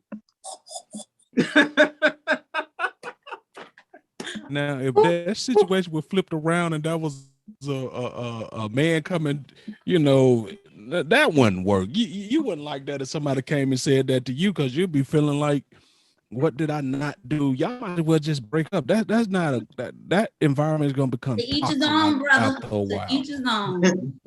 She said what she said. To each his It's gonna own. become toxic after a while. No, because this is the thing for me. I ain't gonna have that question. Okay, I know this from experience. I ain't gonna have that question. Ain't no man finna be. They don't ask that question with me, because I know how to take care of my man. However, I do understand that there are people that aren't as open-minded, aren't as welcoming to certain things. Now we can come to an understanding, and sometimes we learn that person is not like me in that area. And we knew this before we got, even if the person is a virgin, you can tell that person gonna be about some type of stuff, because some virgins, they do a lot of things. I know, because I started out late in life. I did a lot of things before I got the wood, you know what I'm saying? I experimented. And so you will know where they're gonna be at once they but if they all dry and they ain't even willing to do nothing beforehand, a little touch, a little, a little something, little licks, little finger playing, none of that, man, come on, that's your fault. Let me tell you how much I am of a nice guy, and why I feel like women out there, and let me just say the women that are out there that are passing up on good, nice guys, okay? Let me tell you how much of a nice guy I am. I told my ex when we were going through our stuff that if anything was to happen to you, you may have been handicapped, you may have gotten cancer, whatever, I would never, ever, ever leave you, nor have sex with anybody else. Not only that, I was a nice guy. But that's how much I showed her that I was really, really in love with her. You shouldn't have said And a lot of I wouldn't have said that. you would have not said that. Even if I would have felt that, I wouldn't have said that. But It sounds that great. depends on the individual. That's you, Star. Yeah. Because I'm about a principled person, period. Like I don't, the concept of that you just are, animalistically can't control yourself I don't really do well with. It's kind of a little bit like Jessica said, it's all a decision and a choice. It's not like I gotta do it, so that's what happened. No. So if you can control yourself and you've decided to have the principle of you are committing your body to a particular person no matter what, then that's great that you have that constitution. I think it's beautiful as well, but I wouldn't go as far as to say that. Why? What is the fear of when you say it? I guess it's not, for me, it's not a fear. Well, I'll say this. It depends on who I am with, how I express myself, because I can very well be feeling a lot of different things, but okay, I'll give an example. I was in a relationship for 8 years.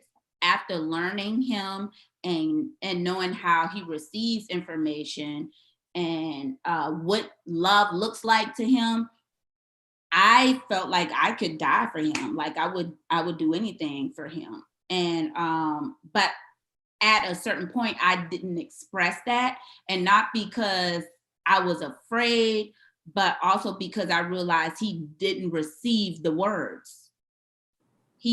Me speaking that meant nothing to him.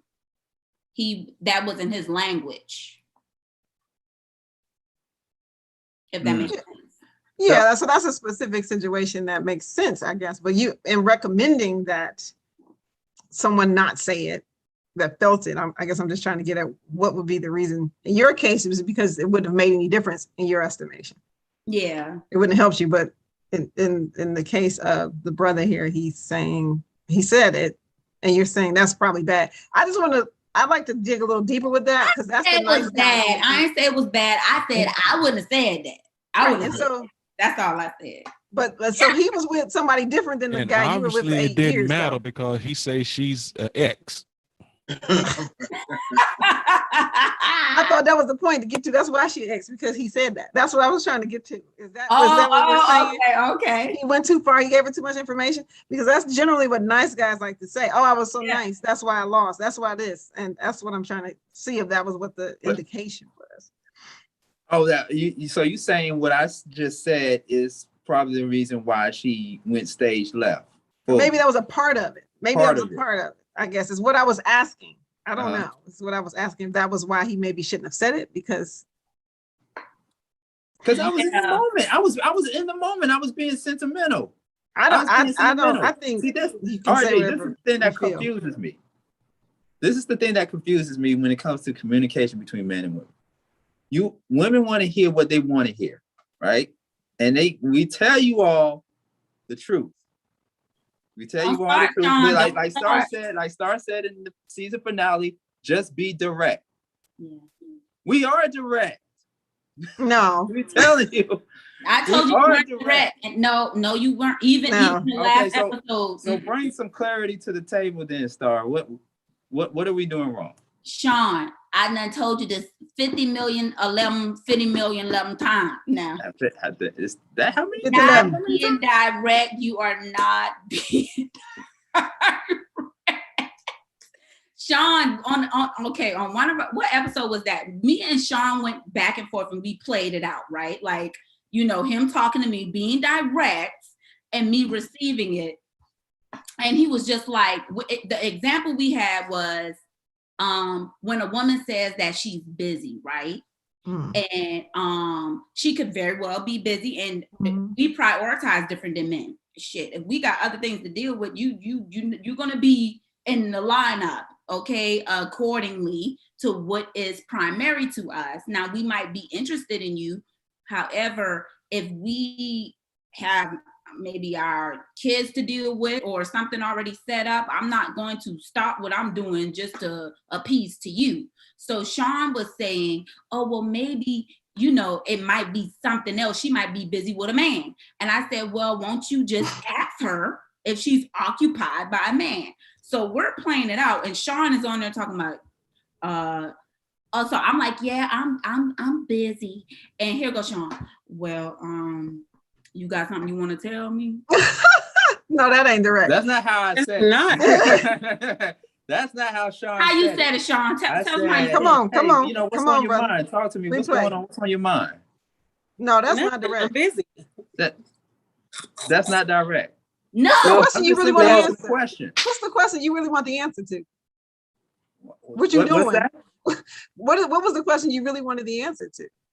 I just asked, what's on your mind? Talk to me. What's going on? That's No, she's asking you, what exactly did you want to know? And we knew exactly what you wanted to know. What's going through your mind because of the cadence in your phone? Like, I can tell you have a certain cadence in your tone when you talk to Sean Garvey. I can already tell, like, okay, something's going on. Like, I'm 37.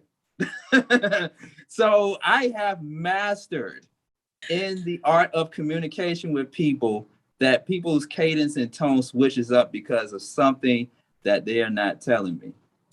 But no, we had two scenarios. And remember, DJ Roland was saying that when the woman says that she's busy, they're making another man. And I was telling you that you literally have to ask that question. Don't beat around it talking about what's on your mind, what's going on. So what am I supposed to say then? So what am I supposed to say? Is another man occupying your time? Are you busy? Okay, and if we ask that question, because I've asked women that in the past, you know what they asked me? Well, Sean, why would you ask me a question like that? You get in defense mode. So, and keep asking the damn question, especially if they get in defense mode. Because that's a yes or no. That's some high school stuff. We're not doing that. No. What I'm not directly to her. It's a straightforward question. Not high school. but why would you assume that somebody is with another man or woman? That's bad manifestation of. Why would you assume that? See, Melinda, that's why I asked, what's on your mind? Talk to me. But what you really want to know, is what are you busy doing? That's what you want to know. Yeah. Yes. I'm a person that will ask that question. Mario, come here, man. Mario, come here. That's what I'm sitting here thinking. What are you busy doing? Good. Wait, Mario, come. Are you there? I'm saying that's what I would ask. I'm here. Oh. He's breaking up. Yeah, Mario going in and out. He asked You can't hear me? what are you busy doing? Mario asked the question, what are you busy? Okay, he's gonna come back on. Mario asked the question, what are you busy doing? Yeah, that's the question. That's what you really want to know. Okay, and your response would be what? It depends on how I feel about you, to be honest with you. Like if you're somebody that deserves that type of depth of information, I'm probably going to tell you. I'm more of an open book, so I'm probably. But if you're somebody that's annoying and ridiculous, and then I may give you more deflection, which is more of an indication. Then don't ask me nothing because I really don't want to talk to you. I'm just straight simple. From the gate, let's just be real. Let's just ask each other, are you ready for a relationship? Yes or no? Are you ready to are you ready to date? Yes or no? Are you more of a communicator via phone or text? Yes or no? Just those questions from the gate. From the gate. Yep. From the gate. Don't switch up. Don't switch up as we go along. Don't be like, oh yeah, I'm ready to date. I'm ready to be serious. I'm like, okay, cool, let's do it. And then but that person didn't say they were ready to date you and be serious with you. So there's another element to it, right? Like, so that could be true, right? And then you get to the intangible part. I'm not just ready to date anybody. I'm not just ready to be serious with anybody. Right. So there are some yes or no's and prerequisites to see if we're in the same headspace. But then there's the chemistry piece, which is different from that. Yeah, that is definitely true, Sean. And I hope you received that information. All I'm saying is, Star, is that in general, people change up. People change their minds all the time. I'm not just saying just on women, I'm saying on dudes too, because there are dudes, F-boys out there that do the same thing. They say, oh yeah, I want to date you, I want to be with you, I want to be with you, and they change up. Well, if you Do- change in your mind, you have the free will to do so. Yeah, If you as long are as you, leaving from Yep. the beginning, then that's different. But if somebody starts to date you and they start to see that, hey, Right. you know, you ain't This for isn't me, for I ain't for you, then they have the entitled to change their mind. It's and okay. they should say that instead of continuing to take part in the parts that they like and have no intention then at that point to do Right. the other thing. That's That's where what- the issue is. Yeah. I'm just saying communication. That's all Yeah, I'm I saying. agree. People, just communication. Yeah, but I mean, I agree with Star. You're gonna, I mean, more often than not, you're gonna change your mind, or else every single person you ever met, you would be with, that would be your person. Right. So, I mean, if you're in the dating process, more often than not, it's not gonna be the one person if that's what you know. So you gotta have the latitude to change on both sides. And The it's issue okay, is, Sean. What? And it's okay. It's okay. yeah, It's okay. But I mean, it's okay if you're right. You have free will to change your mind and switch up and what have you. But then that lets me know that you're not ready to take it to the next level. Yeah, and then You're not ready. and you get the going. You get the moving on. That helps you make your next decision. Correct. Yeah. Don't dwell in it. I it told may you be that last hard, week. but you gotta do it. Just move on. You know what? Yeah, I was feeling her. I like her. We was vibing, but she's not there. Don't force it. Just move on. I learned a long time to start listening to what men say. Okay, if he said he ain't ready to commit, even though he's doing committed things and he's acting like you're in a relationship and doing relationship things, if he says out of his mouth, I ain't there yet, he ain't ready. So you move on and you do not continue to do those relationship things with a man that's not ready, because he gonna do those relationship things, but that doesn't mean that he wants to commit to you fully and solely. So you just gotta listen to what they say and take it for what it is and move on. I said in the last episode, when a man show you who they are, you believe them. Yeah, I That's believe all people. That's That's all right. people. That's all people. That's my Angelou, all people. Yeah. Believe Yes. them. Believe them. Yes, Yes. you got to. You got to. I got a question, y'all. I'm gonna ask y'all this question, right? So I went on a few dates with this guy, right? I met him offline. We went on dates. We're cool. Was it couple, right? Was it couple? Was it a couple? Was it Couples, couple? the site. Couple.com. Oh hell no, it wasn't couple yet. But I'm gonna go on there and start going off of there too. But I'm excited to go on couples.com. Do you hear me? But no, it was Tinder. And I had some past experience on Tinder and I just got off of it. And then I went back on it because I was bored. And so I just, was swiping right and swiping left. And then I got like, I saw something that I was like, ooh. And, we kind of connected. And then we went on our first date. And then we went on another date and another date Now, we're cool or whatever. We even started like working out together, just kind of like really vibing or whatnot. Mm-hmm. And then he calls me up one day and he asked me, now, before I even get there, people have pets. They love their pets. They treat their pets like children and all of these things, right? And so he calls me up one day and asks me, can I watch his cat for 3 days? Wait. You said watch his cat or watch? Cat sit. Cat Okay. sit. Okay. Cat sit. Like babysit his cat. And from what I've known from him, he loves this cat. This cat is like his child, like, like everything. Like, and I'm just like, me and you ain't even known each other a good 2 weeks. And you're asking me to child sit. I don't know how to take that, because I immediately asked him, I was like, I don't know how to feel. Should I feel flattered that you're asking me to watch your child? Because, I know you have friends. I know you have other people and you feel that comfortable with me. Like, What did he say?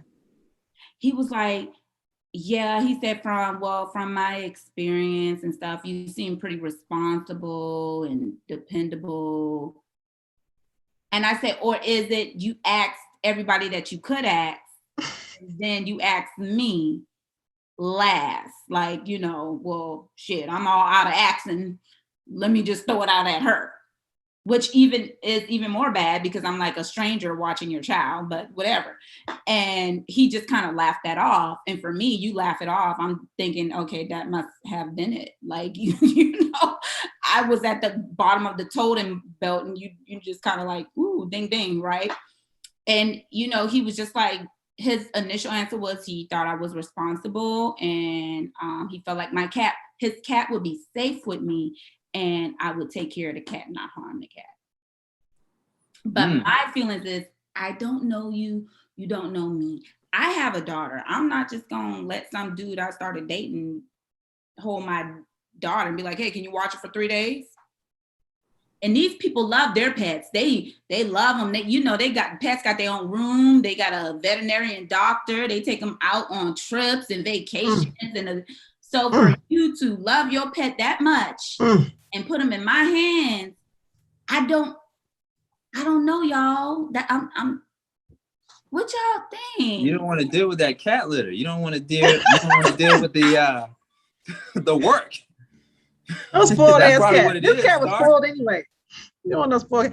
But is the issue are you questioning the authenticity of his proclaimed trust? Like, I don't know if you're really authentic with that, or is it that he's too early, too fast, trusting you with anything? I'm questioning his decision making at this point, you know, to ask a stranger to watch your cat. Well, how long have y'all known each other?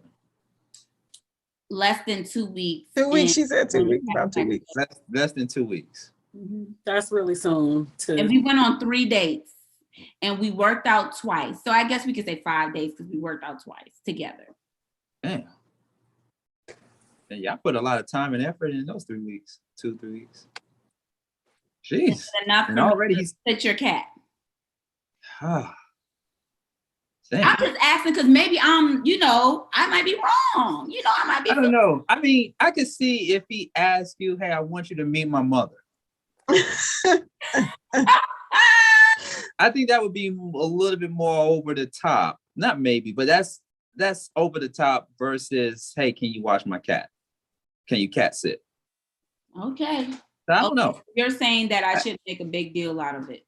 I think it's a little relaxed, in my opinion. Because next thing you'd be like, hey, could you come over? Would you mind coming over and cleaning up my house? Or, you know, I feel like he's getting really comfortable really soon. That's my initial thought. Like, that's really, really familiar and comfortable.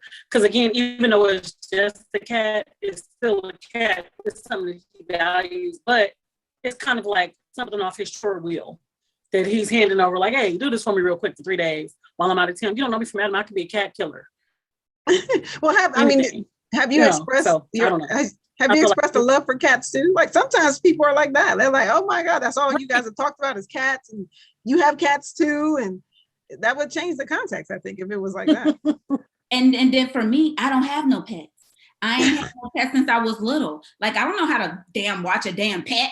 And the crazy thing was, I told him, I was like, well, you know, I don't have no pets. I don't know the first thing about goddamn watching a pet. Like, you know, like, and he was like, yeah, you know, but I mean, I think you're responsible. And I was just like, no, that's too comfortable too soon. He's trying to, next is gonna be clean up my apartment.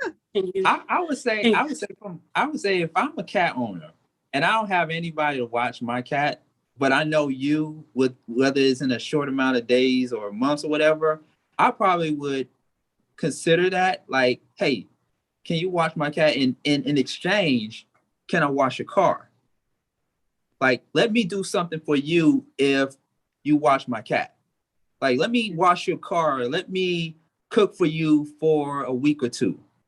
Like, let me come by your place and see if there's anything that needs to be fixed, the electricity or whatever. Like, let me do something for you if, you know, you do something for me. Or he could call Petco and send his cats. Yeah, you know, the overnight kennel situation. Yeah, I don't know, Sean. I think a cat is different from an exchange watching a car.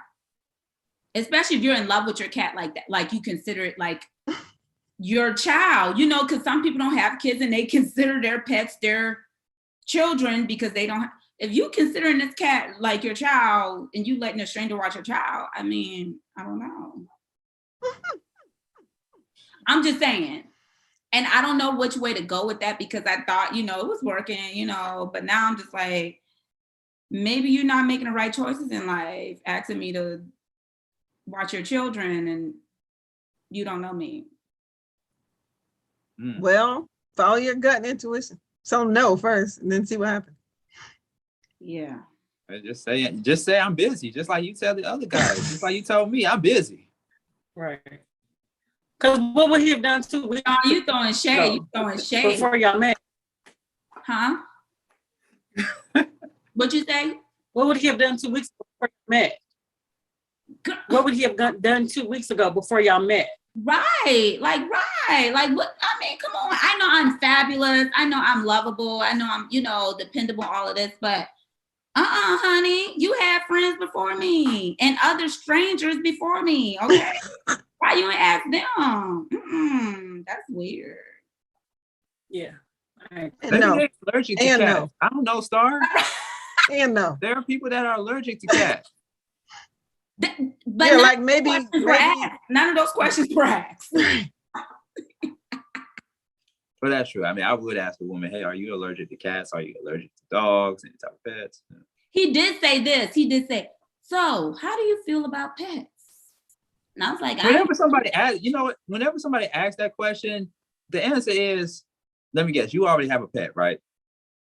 I ain't got no pet. No. I'm saying when somebody asks me a question saying. like that, I automatically assume that you have a pet. You are a Right. pet. Right. Okay. Yeah. Mm-hmm. That is not an answer to the question. You need to practice being direct. Wait, hold on. But listen, I'm just saying rhetorically, I'm already assuming that you have a pet when you ask me that question. They may have one. Of course, I'm gonna say, of course, I'm gonna be like, oh, how do I feel about pets? You know, I like certain type of pets or what have you, but I don't like all pets, you know. But in my mind, I'm like, okay, you already know you own a pet. That's what I'm thinking in my mind. They may just want one. I know people who really don't have pets, but they really want them. So they might care if somebody else wanted them too. I guess we're thinking about pets like children these days. I guess that's what's out here in these streets. So it's kind of like, do you ever want children kind of question. How do you feel about pets? Right. And maybe it's a test. Maybe he's trying to test. It could be a test. That's what I was thinking. Could be a test. And he's trying to see how you gonna. Yeah, like if she can take care of my pet, you know, take it to the next step, you know what I'm saying? Yeah, I was gonna go there, but I didn't want to because I feel like I'm the only guy on here now. But take it there, Sean. It's okay. We ain't gonna attack you or nothing. But the cat don't bite. The cat don't bite. No, I mean it's like a really cute fuzzy cat. Is adorable, but I mean still. Well, I got a different question because I'm just curious now. I mean, and I could just be stereotypical, I guess, but I've never met a man that had a cat that had a period. I could put a period right there, but that treated that pet like an animal. I mean, like a child. So what kind of, I mean, for real? Yeah, girl. So look, he has a cat and a dog. Oh, okay. So he has Ren and Stimpy. Okay, gotcha. He has 2 pets. He has no children. You know, he's one of those workaholic people, don't have time to date because, you know, we get a lot of people online that don't have time to really date. So they go online dating. And to find a date, to find outside of work because of the time. And so for him, I think when he decided to get these pets because he can have something to come home to, he's not lonely, and now he's building attachment like I know a lot of people do to their pets now. I don't know, but a lot of people are very attached to their pets. And so he like attached to these pets, like, you know, they're his children, they're a part of his family and his life and all of that. And he made that kind of very clear when we first started dating, in a sense, like he would always talk about them and call me on video with the cat in his hand. And just Not video with the cat. yeah, the cat was in the That's- video, That's too much. But that is a nice balance. And he has a cat and a dog. right. That shows balance. He has Because Brandon most Smith. men don't have that. But the video, shit, he took it too far with the video, girl. He took it too far with the video. That was He me calling wanted me to on. meet the cat. He called me Nah. on video. He wanted me to meet the cat and the dog on video. John, that's what you're doing. That's you gotta come on now, Jessica. Help me. What you think? I do know some cat dads. A lot of black men are like actual cat dads, which is interesting. And it's something I hadn't seen in like the past, I want to say maybe 3 to 5 years. Cause I was just like, oh, okay, like, nah, cats is better because and they have these full arguments. I do feel like maybe his attachment to them is like his way, like Sean said, of like getting to know you through them, like what's your reaction? Don't you think they're cute?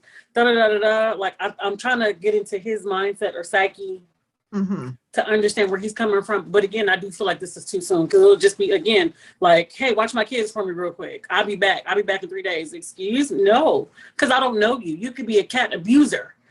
Anything. I don't know. And so I would take it just because, again, even if it's not a human child, it is something that's connected to me. I would want to hit up somebody I could actually sue for real, like Petco or, the little kittens and mittens boarding house or whatever it is. Pay that money, bro. Right.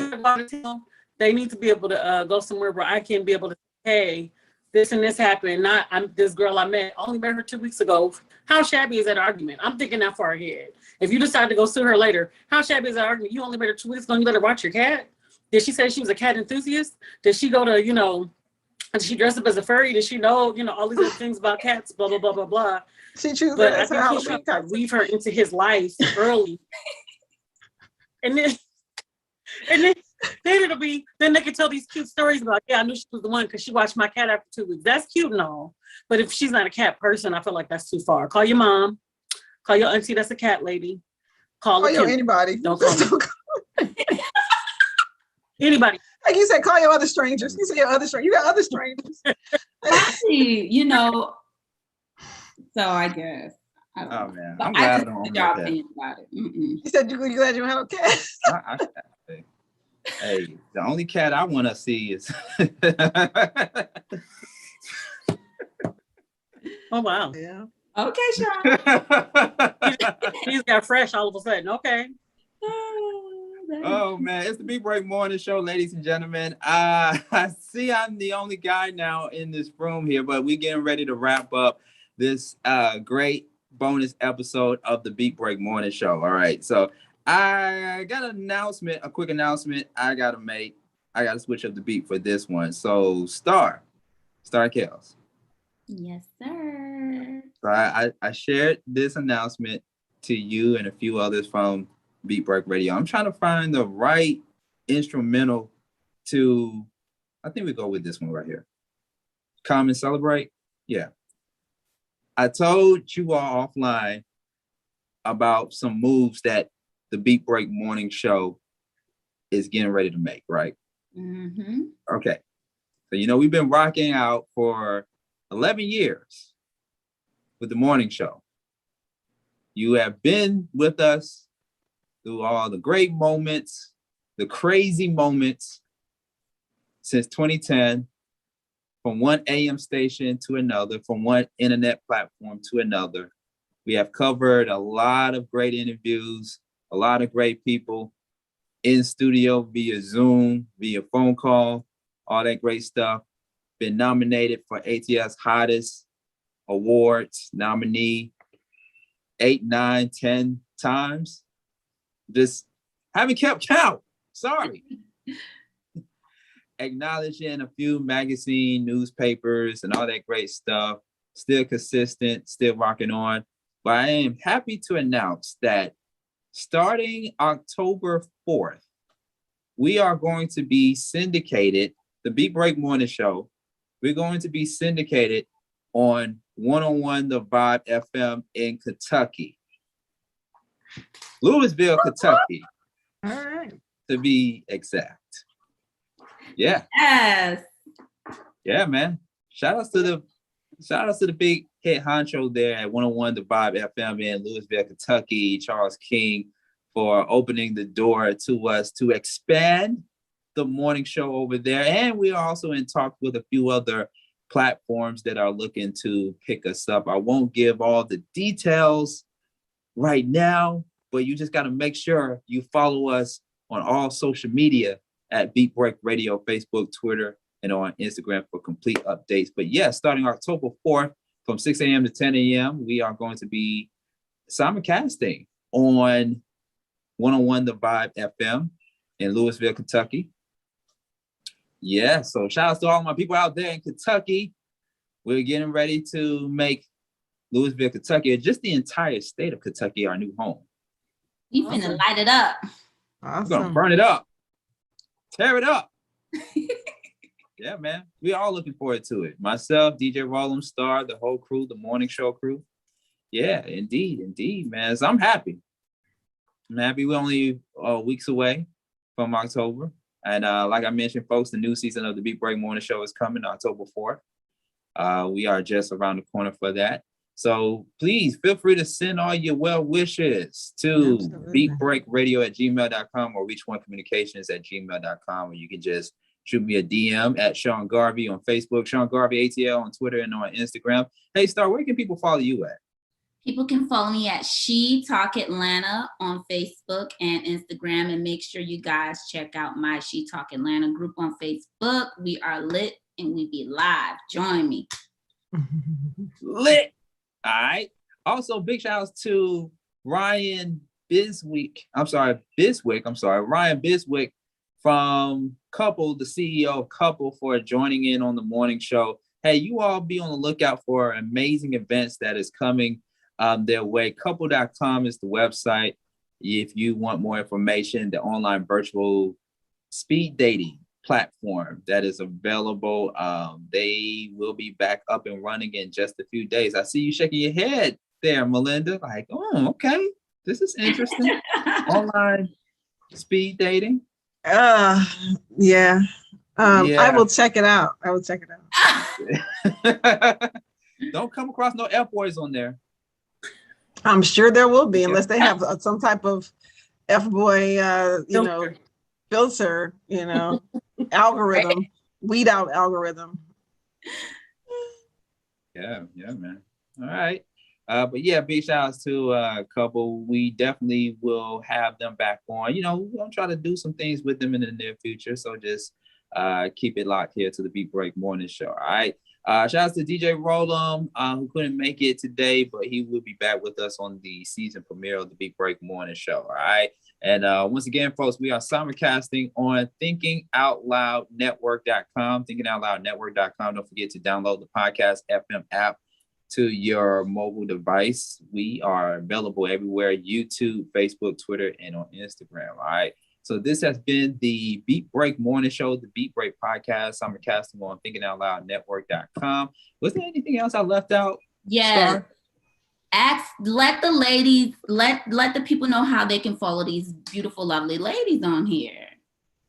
Melinda says she don't want to be followed.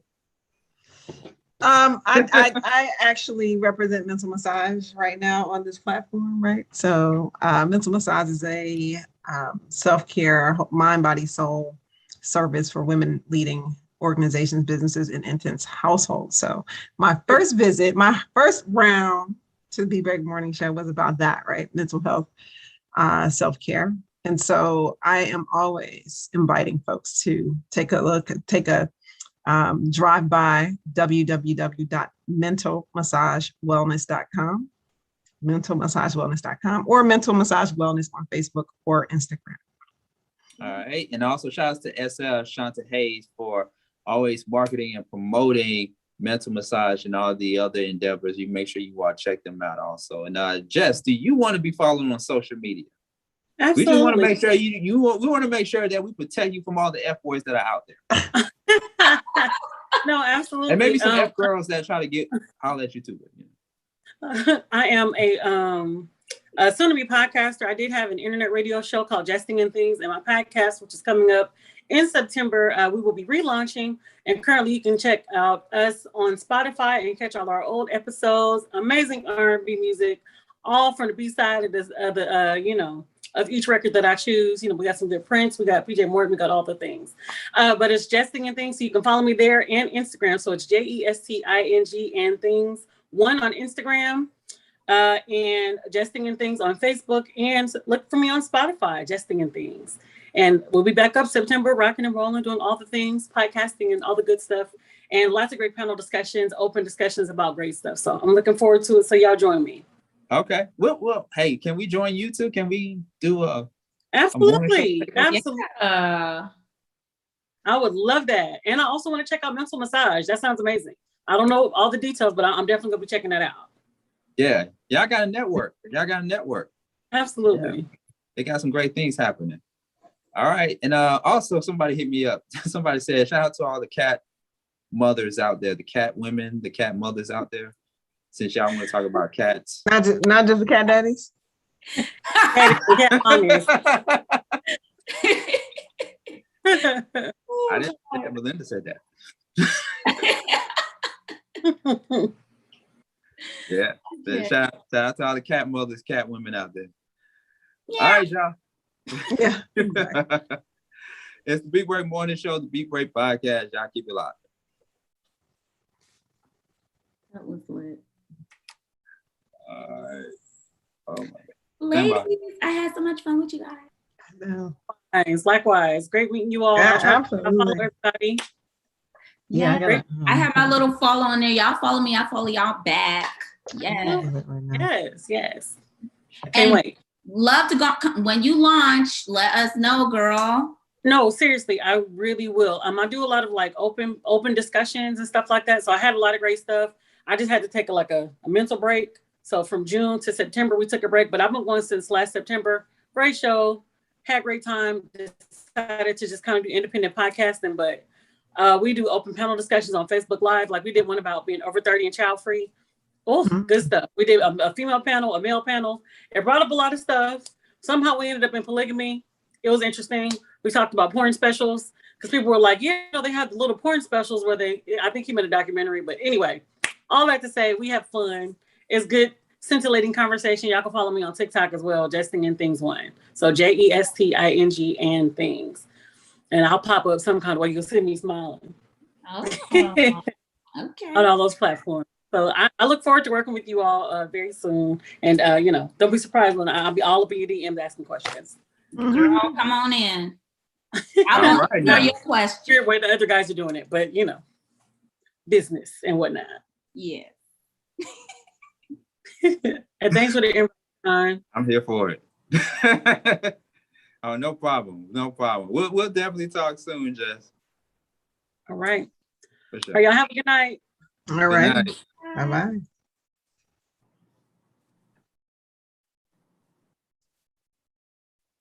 All right. Okay. Great show. Well, let me go ahead and log off real quick.